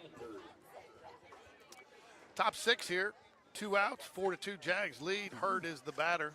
Yeah, I think he got a free pass last at bat. He got hit in the back. He did. So let me ask you, McQueenie's coming up on 83 pitches. You going to let him go into the 7th? Our advantage point here is we can't see the bullpen. It doesn't appear that there's any activity. He's got 2 outs here. I think he's in good shape. Look at this, should be an easy out if he covers. He's there. We made the play. Excellent job all around. I thought he forgot to cover for a second. Yeah, I will say he's back out there to start the inning, but I probably would have some activity in the bullpen ready to go. So due up for the Jaguars is going to be Lutenbacher, Sellers, and Bragg. Lutenbacher 0 for 1 on the day, but did get a base on, get a walk, and I think he didn't. No RBI, but advanced some runners. Jack Sellers will follow 0 for 0 on the day with a RBI and a walk. Got hit by the pitch and drove in the run. Yep. Brody Bragg 0 for 2 with 2 strikeouts, and then Andrew Thornton will round it out for the Jaguars here. Andrew 1 RBI with a sacrifice fly, 0 for 1 on the day. I think the Jags would love to get an insurance run here. Yeah, that'd help. You'd like to get that number up to a 4-run lead, be really nice. Where do you have the social media challenges in school planed out a little bit, or are they still ever growing? It's an ongoing challenge, and I think we do a really good job in our schools managing phones, but students have access to them pretty much all other times, and when they're young, and just like when we were young, we made some poor decisions, and we didn't have social media. And so when you put these devices in the hands of young people, they'll make some mistakes as well. And sometimes those are significant. And we try to do the best job we can to try to prevent those. I know parents do as well. But it's ever-changing and ever-challenging. I'll say that much. Yeah, I know what it was, and I know that, and every time I talk to some of our IT guys, every time they come out with something, they upgrade their, so if you come out with a watcher or, one of the programs that'll monitor, then they figure out a way to work around that, and all they do is an update. Now the monitor's out of date, Yeah, by the time we figure out what's going on, there's something new that's being implemented that we may not know about. 1 ball, no strikes here to Jack Lutenbacher. Ball 2, 2 balls, no strikes. Woodall still out there at 86 pitches for the Panthers. Didn't actually have a bad last inning. Got a couple guys on, but that hard hit ball and actually battled back with the bases loaded there. But that hard hit ball, and second baseman really had no chance at that, Alan. Yeah. You know what the issue was there? Woodall let that pitch go, and then he took a long walk. I think he didn't like his delivery there. He's 3-0 on Lutenbacher here. Yes. He's 3-1. Had to do a little reset. Sometimes the pitcher has to do that. So got some scores around the area for everybody. Chelsea and Helena play tomorrow night and Thursday. Swing and a miss. 3 balls and a strike. Hoover leads Oak Mountain 4-1 in the bottom of the 6th. Vestavia's on top of Hewitt Trustville, top of the 6th, 7-1. So Vestavia handling the Huskies, and Hoover handling the Oak Mountain Eagles. Both games in the 6th inning. Thank you, Kyle Statsman Cahalan. Yeah, we're going to have a pinch runner for Jack Lutenbacher following the walk. Arnold Bush, number 1, is going to run for him here in the bottom of the 6th. Going to try to generate a little bit of offense here at the bottom of the order. Maybe get the runner in motion. What do you think? Yeah, I don't think you steal them here. We've had a couple of guys thrown out stealing today. I think I wouldn't be afraid to bunt them over. Yeah, I don't like taking the bat out of Jack's hands, but to your point, that's the right call right now. Yeah, I think I bunt him over Especially here and let Brody and Reese have shot at him. Yeah, so, and with Brody with that. Well, that's right. We got Andrew Thornton before Reese. Let them have a shot at him. So 4-2 here, runner on. Jags get the leadoff man on. Jack Lutenbacher showing why he's there. The bunt as expected. Jack Lutenbacher showing why he's designated hitter tonight. Tough out. Tough out. So on base 2 out of 3 times. You like that? I want to shout out to Patrick McQueenie, father of Lightning McQueenie, out watching. He's on the road. So got to see him some too when we went down and did some basketball games. Younger brother, is it Andy McQueenie? I think Andy plays basketball. I don't know. Oh boy. Don't want to see that. Nope, now Pulled he's back swinging on away. a bunt on a strike. Yeah, and that looked a now little we're low 0-2. on What do outside. you do here? Yeah. I think he's going to keep it on.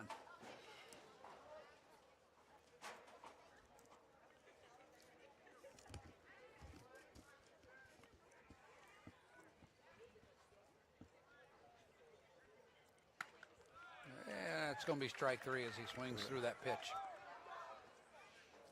Up to bat now is number 29, Brody Bragg. So I guess if Patrick's Lightning McQueenie, does that make his dad Mater? I'll let you have that conversation with him. That's Tuh. That's Mater with like Tuh Mater. Maybe he's Mac. Maybe he's Mac, the Yeah. Lightning McQueen's trusted transporter. He's the big semi. He's Mac. Okay. Or they could be the sheriff. Yeah, I don't know about that. We'll give him Mac. He's the one transports him around. We're not going to That's We're not right. going to give him. He We're not going to give him transported Mater them for status. many years. We're not going to give him Mater status. One out here. Brody Bragg, ball 1 to him. Andrew Thornton stands on deck for the Jaguars. Fouls it back.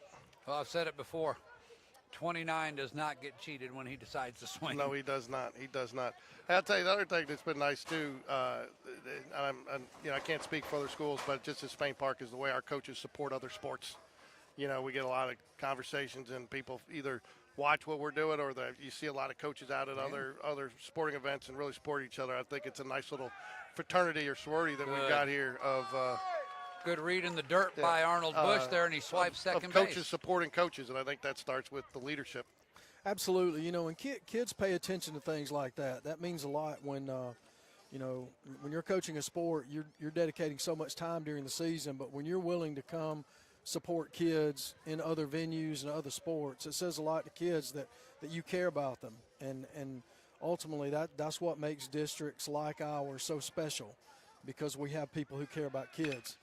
Hey, put runner in motion. Oh, he didn't read it. He didn't read it. He didn't read it. I don't think Coach Smith's going to be really happy right there. 2 outs against the third. Yeah, and I tell you, that's one thing I'll tell you. Say Coach Bush, defense coordinator. I know I've seen him at several games, basketball games. I'm like, what are you doing here? He's like, I got 3 students playing tonight, and he'll go watch his students play. And to your point, I do think it means a lot to. I mean, they're not only investing in their program, but they're investing in the entire student body and. And Coach V with the band, and really giving them credit. And the cheerleaders, I mean, it's just it's a nice total environment up here. Absolutely. It's ironic that you use the word investment because I use it all the time. I thank our people for making investments in kids because that's really what they're doing. And, sacrificing to make investments oftentimes by giving up time. I always tell a coach one of the greatest compliments they can get is when kids come back. After they play for them, and they want to come watch them play or come up and see them at the high school, and I think that's one of the greatest compliments because you obviously have had some impact in that child's life. Absolutely. Good eye by Andrew Thornton on that pitch. I love a good hard take on a pitch. That means you're always ready. You're in swing mode. You love talking about that good Man, hard take. You love that good hard take. I don't like giving up on pitches. Fouls back out. Andrew's got a nice swing tonight. Yeah, his hands look quick. Yeah, he looks good. I wouldn't be surprised to see him drive one here and get that insurance run the Jags are looking for. Bottom of the 6th, Jags lead by 2. Really need to get this one. Jags still control their own destiny, but would love to find themselves in a situation where. Let me tell you, if he gives up on that pitch right there, it doesn't hit him. No, you're right. And he's not on base. You're right. So. Good hard take, ball finds some hand. He's going to think it hit the knob here. We're going to have a little controversy. He's going to put him back at the plate. He's going to say that's a foul ball off the knob. What?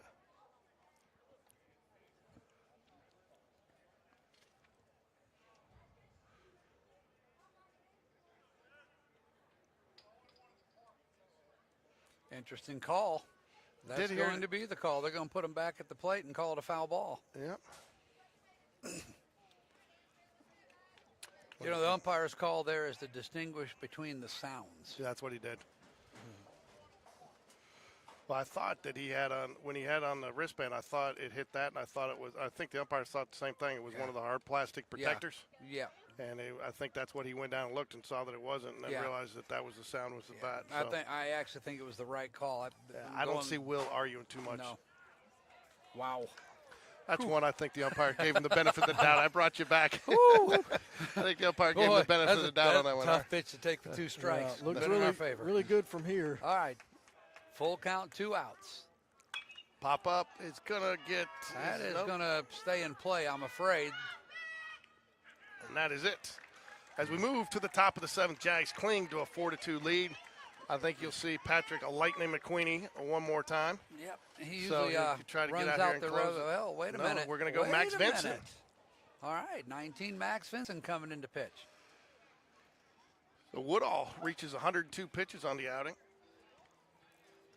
McQueenie, that'll be it for him tonight. 85 pitches, 48 strikes, just over 50%. Faced 22 batters. He did hit 2 batters. 3 walks, 5 strikeouts, 2 runs. Both of them earned on 2 hits after 6 innings. Max Vincent will come in and get a chance to get the save here.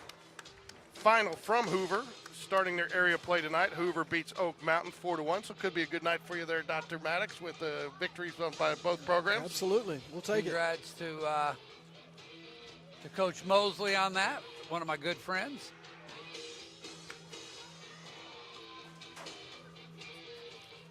You got friends over at Hoover? I do. Alan I has coached friends. a lot of those kids. Alan has friends everywhere. Trust me, I know. Sometimes there's games he's supposed to broadcast with me, and I mean he doesn't get on until the 4th inning because he's talking to everybody. I gotta make my rounds. He Gotta does. check in on people. That's why your nickname, the Mayor, is so apropos. There you go. Hey, what's up, man? How are you? We got Andrew Simonson from See you, Shelby Andrew. County Reporter tonight. How you doing? Let's see. You should have told me you were coming. Sorry? I wish you had told me you were coming earlier. Well, I didn't know I was coming. I saw I had enough time after the Shelby County game. There you go. Are you gonna be over at Pelham on? Are you gonna be over at Pelham on? No, I'm going to be at Chelsea. Okay. All right. Final from Hoover though, starting the area play, beats Oak Mountain 4-1. Hey, if you're around here after this is over, hop on with me and we'll talk for a few minutes. Sounds good. All right, we're 3 outs away here, guys. Guys, if you have a chance to stick around after the ball game, we're going to get Andrew Simonson on with us just to touch base a little bit on state of the area, what he's seen. He's been at some other games and get his thoughts on Spain Park. He is the sports editor for the Shelby County Reporter. He joined us for a basketball game. He is a wealth of knowledge. Blows me away the way he can talk about he talks about players like they're his own kids, and he rattles them off from every program. He's paying attention. So, all right, we're in the 5-hole here with Tolbert up to bat. Start the top of the 7th. oh, Mrs. Just, I tell you what, this is one of the reasons you bring Max in here is he's a kid that pounds the zone. And you know what? He's been successful in these pressure moments this season, which you love to see, especially from a kid that's had to fight back from the injuries and overcome some of the adversity. Yeah, and senior leadership coming in area play. It's coming to the surface. This is where he just needs to trust it just a little bit more. Not fully committing to his pitch. He just needs to pull down just a tad more, as I think what my friend Rick Strawn would tell him. Yeah, Rick knows a little bit about baseball, doesn't he? A little bit. Sure it is. Oh, Knows a lot more about politics, though. Yeah, that's right. That's right. Ricky, it's all with love. Politics and Auburn basketball, Auburn sports. I mean, he's an expert on those fields. It reminds me, Dr. Maddox, I owe the guy we're talking about a favor. I got to hook him up with our operations director, Matt Wilson, about a little project out here for baseball. So, So that's my way of letting Rick know I hadn't forgot about it. There you go. Leadoff walk is not what we want to see right there. Did not miss by much there. No. He's around the zone. No. Just He missed might a couple be a little of, amped up. He was elevating pitches. That may be a sign of a guy that's got a little adrenaline flowing. That may be just what he needed to settle down. Thunderberg steps to the plate for the Panthers. 0 for 2 on the day. Thunderberg is the number 6. Oh, no, you got Lee, a pinch hitter that has stepped in for him. Called strike. Yeah, Max is. That's the thing about Max too. He's got a short memory, and we've talked to him in the past with that short memory, and he has been very. That's what you got to have in this situation. Yep. Look at that. Fly ball should be caught by right field, heading out, coming in. Brody settles under it and makes the play. Tell you, got a little nervous there on that one, Alan. Yeah, I thought I he did. lost it. I thought he lost it. Well, So Dr. Maddox, I don't know if you were involved with this last year, but I tell you too, something else I think we take for granted are these lights that we have out here in the system. Any chance we can see those on the football field anytime soon? Who knows? I know that I wasn't here to actually witness the lights that preceded these, but these look fantastic. You wouldn't have seen them. You'd have been in the dark. In the dark. Yeah. Now it was hard, and I'll tell you, it's one thing. I noticed more just from the optics of the camera. You had all the spots out there where you would pick up the camera. Now it's a good.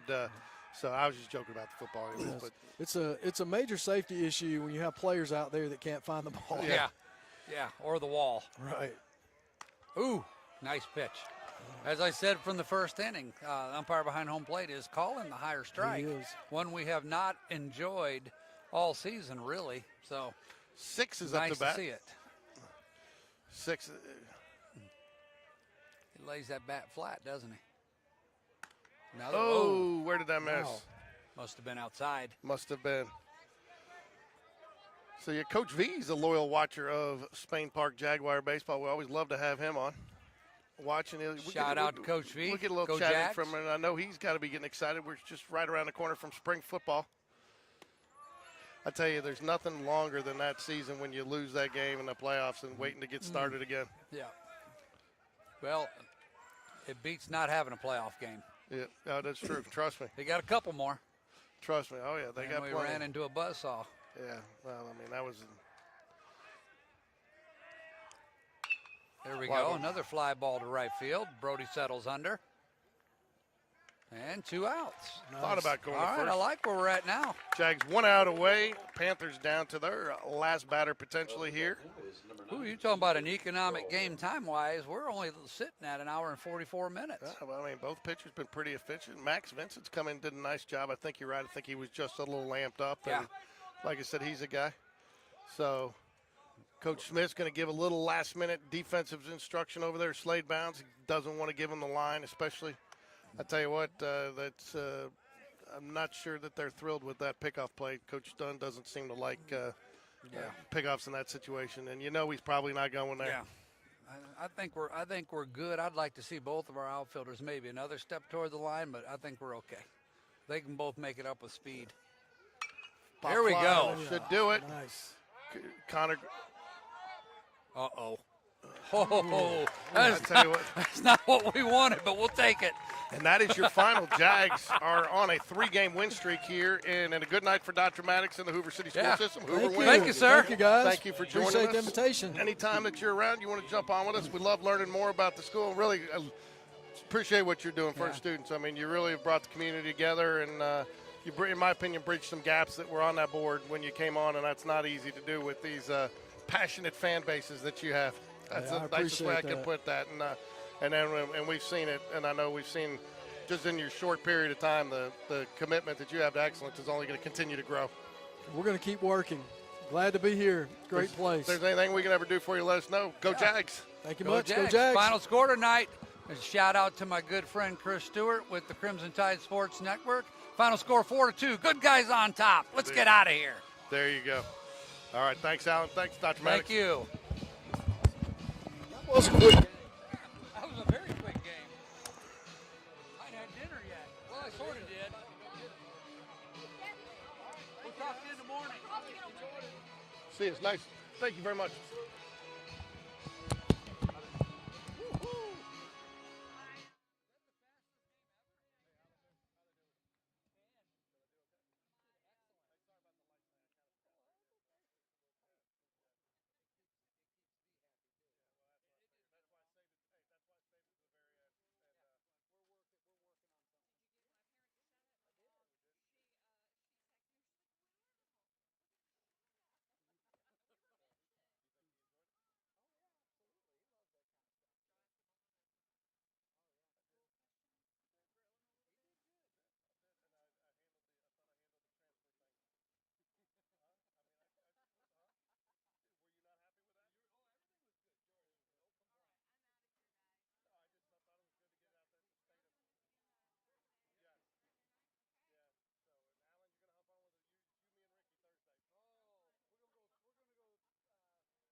Joined here by Andrew Simonson of the Shelby County Reporter, who's didn't know he's going to be here. This is a nice little bonus. We were wanting to do a little show with you to get some updates on where you saw certain things in the area going. So first off, where were you tonight? So I was over at Shelby County and Briarwood catching a little bit of that one. I knew there was a chance I'd be late for this one, but definitely wanted to get out and see a bunch of my teams this week. I did go see the JAGS last week in that game against Houston over at the Buck Classic. So got a few chances to see Spain Park so far, and so far kind of liking what I'm seeing, especially off of tonight. Yeah, well, they, a little bit of a little thin last week, a lot of kids with the flu and stuff, but I got to ask you right out of the gate, and we talked about it at the beginning, I don't know if shocked is the right word, but surprised to see the Jags come out of that Chelsea series 2-0?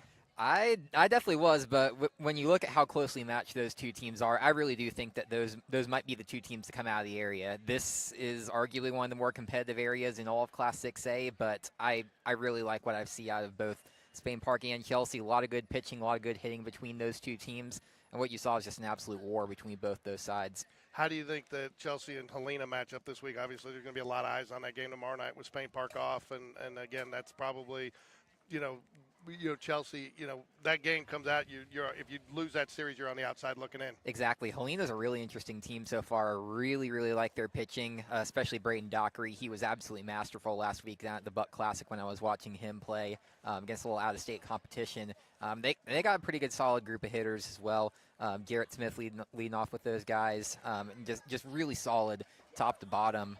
They completely dominated Pelham a couple weeks ago.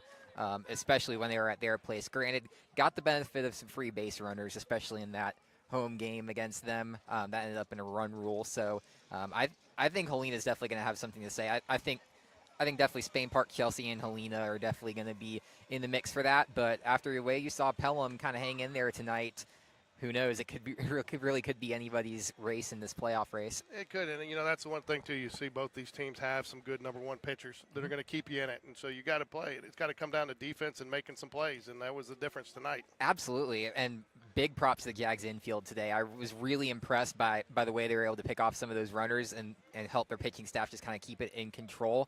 What you saw tonight, definitely a good battle of two really solid pitchers. I was definitely impressed by the way McQueenie was able to get through those first 6 innings. And then Vincent coming in and shutting it down in the 7th. But just when you're able to get those runners out at second and throughout the infield, it really helps minimize some of those mistakes that you make throughout the game. Because obviously at the high school level, you see a little bit more walks, a little more hit by pitches, a little more errors. And if you can get some of those free runners off the base paths, that really puts you in a much better spot to kind of go and recover and start putting some more goose eggs up on the scoreboard. So saw tonight that Hoover ends up beating Oak Mountain. Mm-hmm. That's another area, obviously, of interest with Hoover being part of we're part of Hoover City Schools. And I believe Oak Mountain and Trussville are the other two teams in that area. Handicap that one just a little bit for us. Whew, you want to talk about another dogfight of an area. You go and look at 4 of the best teams in Class 7A. Oak Mountain's a pretty solid bunch themselves. Really good, especially with their veterans as well. But Hoover, definitely really good. They can strike at just about any minute. And then Hewitt Trussville, been one of the top teams even in the country. Just saw them being nationally ranked ahead of their game against IMG a couple weeks ago. And Vestavia, they always just seem to put it together when it comes down to it. Just always kind of hang around in there and then make that little bit of run towards the end. So we'll see what happens with that area. Definitely excited to see some of those matchups start playing out over the next few weeks. Obviously, Oak Mountain and Hoover being that big one this week as well. Yeah, and I think it comes down to with Hoover or with Vestavia a little bit. Rafferty, we had him on a couple weeks ago. Rafferty, am I saying right?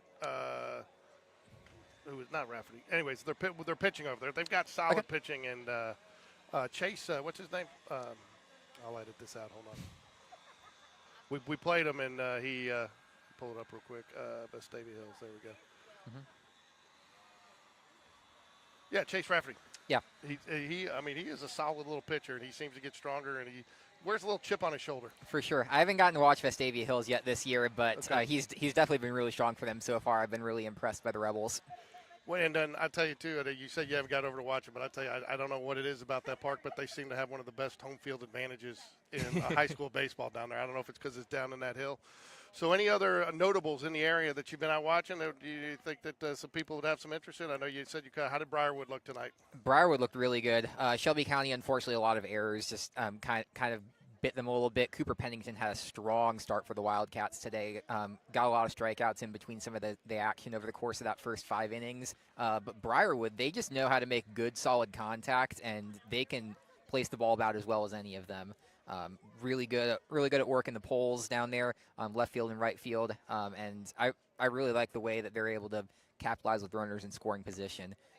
Definitely had a little bit of struggles. They played a really hard schedule. They just now got above 500 with that win tonight over Shelby County. But I like both them and Shelby County to get out of the area and potentially make a little noise in the first round.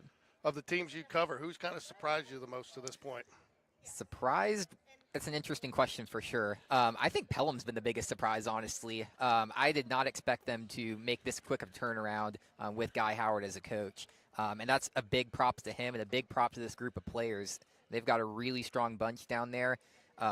Andrew Petrock been an absolute strong guy for them, even dating back to last year. And you can just tell that there's really some positive momentum going through them. Obviously, they had the undefeated start that really put a lot of wind in their sails. But I think they're still continuing to fight, even with a little bit of recent struggles. So, like we saw tonight, definitely would not count them out just yet. Who do you think has got the biggest challenge ahead? Out of everybody? Yeah. That's honestly interesting. Just out of teams in the county so far. Yeah, out of the county, yeah. I feel like Helena, just because they still got to play y'all and Chelsea, we'll really see a lot of what they're made of down the stretch. Like I just keep saying, 6A Area 8, it's really going to be a shame that 2 of these teams are going to get eliminated from the playoffs because I've liked what I've seen out of all of them so far. Anything else? Anybody else that you covered that you want to touch on real quick? Can't go talking baseball without talking about Vincent. If you guys are not getting out there and checking out some of that Class 2A action, you are missing out on one of the best pitching staffs in all of the region. Really? Yes, Aiden Poe, they got the reigning Class 2A Pitcher of the Year. Air Force commit, one of the best strikeout-to-ball ratios I've ever seen. The kid can absolutely work it, and they've got one right behind him named Landon Archer. They got some pretty good work as an underclassman, and I'm telling you, he's going to be just about as good. And I thought they were going to be set with that 1-2 punch, and they've got a good third in Calvin Johnson as well. Some pretty strong bats. All those guys can hit as well. And they've got some other good guys like Kason Fields and Camden Cobb and Ethan McElrath just stuffed in that roster. I honestly think it's title or bust for them this year. Yeah, they reached 2A title game a couple years ago, ran into a real good Mars Hill Bible team last year that knocked them out just shy of Jacksonville, but I really do think that this is going to be the year for them to make it back and possibly win it. Do they have a favorable schedule to do that the rest of the way? Well, they definitely have the area to do so. Yeah. They only have Westminster, Oak Mountain, and Cornerstone to get through in the area. And then once they're able to win that, I think that'll set them up some pretty favorably. They do have some pretty good tests on their docket. They're actually playing this Pelham team over on Saturday. I'm going to go and check out that game. So I'm really excited to see both of those teams play because I think it could be a fun matchup with how good Vincent is. But I think Vincent just stays the course, and they're able to carry some of that momentum over into the playoffs, especially once they get home field advantage from winning that area. I think it's going to be really good in their favor. Although they can win on the road, too. Aiden Poe pitched a no-hitter over at Fife last year in the playoffs, so they can get it done on the road as well. Do you cover Mountain Brook at all? Unfortunately, I do not. Okay, I didn't think so. I was going to say, because they've been a little bit of an enigma this year. There's some games that you see them show up and some games, and so. Quite literally, yeah. I was honestly a little surprised to see them as far up as they were, simply because Chelsea hit them earlier in the year. That's one of the reasons I was going to ask you, because I haven't had a chance to follow them, and like you said, there's been times I've looked at them and I expect them to win, and like you said, they got no hit, and then I look at them and they're beaten like an Oxford. Exactly. You know? So that's one of the reasons I was asking you, but I didn't think you got up that far. Yeah, I have absolutely nothing to expect when it comes to Mountain Brook, and honestly, that kind of makes it a little bit of fun. So. Yeah. So. Okay, well, thank you for joining us tonight. We'll get this out there. I'm going to cut this out, and we're going to go ahead and repost it and get it on there, and we'll put some graphics on there with it. But thank you for joining us. And, hey, next time you're at one of our games, please tap me on the shoulder sooner. We'd love to get you on. Absolutely, would love to. Thank you so much. Thanks, man. Yeah, you're welcome. Always enjoy this. Yeah, well, that's what I was talking when you walked off. That goes more about any athletics than you do. I mean, I said you could rattle off these kids like they're your own. Some of these kids' names. So, thank you. Hey, it'll be probably tomorrow before I get it up, but I'll send you the link if you want to, Sounds good. I appreciate it. Hey, can I use your picture? Yes, anything. Okay. Take care, sir.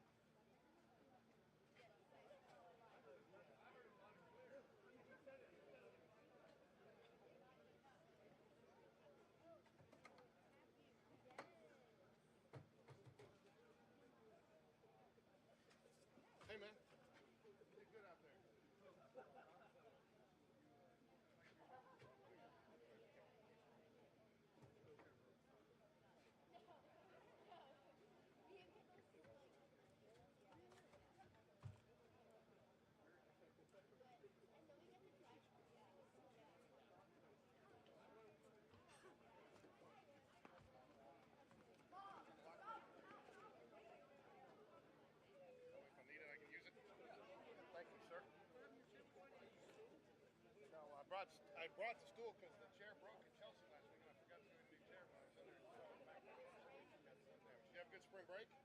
Yeah, it was good. It was nice. You go down to, did you see Chase? Yeah. I sent him, man.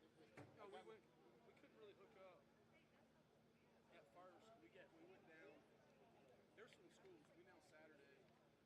They were going out on the new boat, so they went, and then they went out on the boat before we got down there. We got checked in and stuff. But Tuesday night we all went out to dinner, and they met us.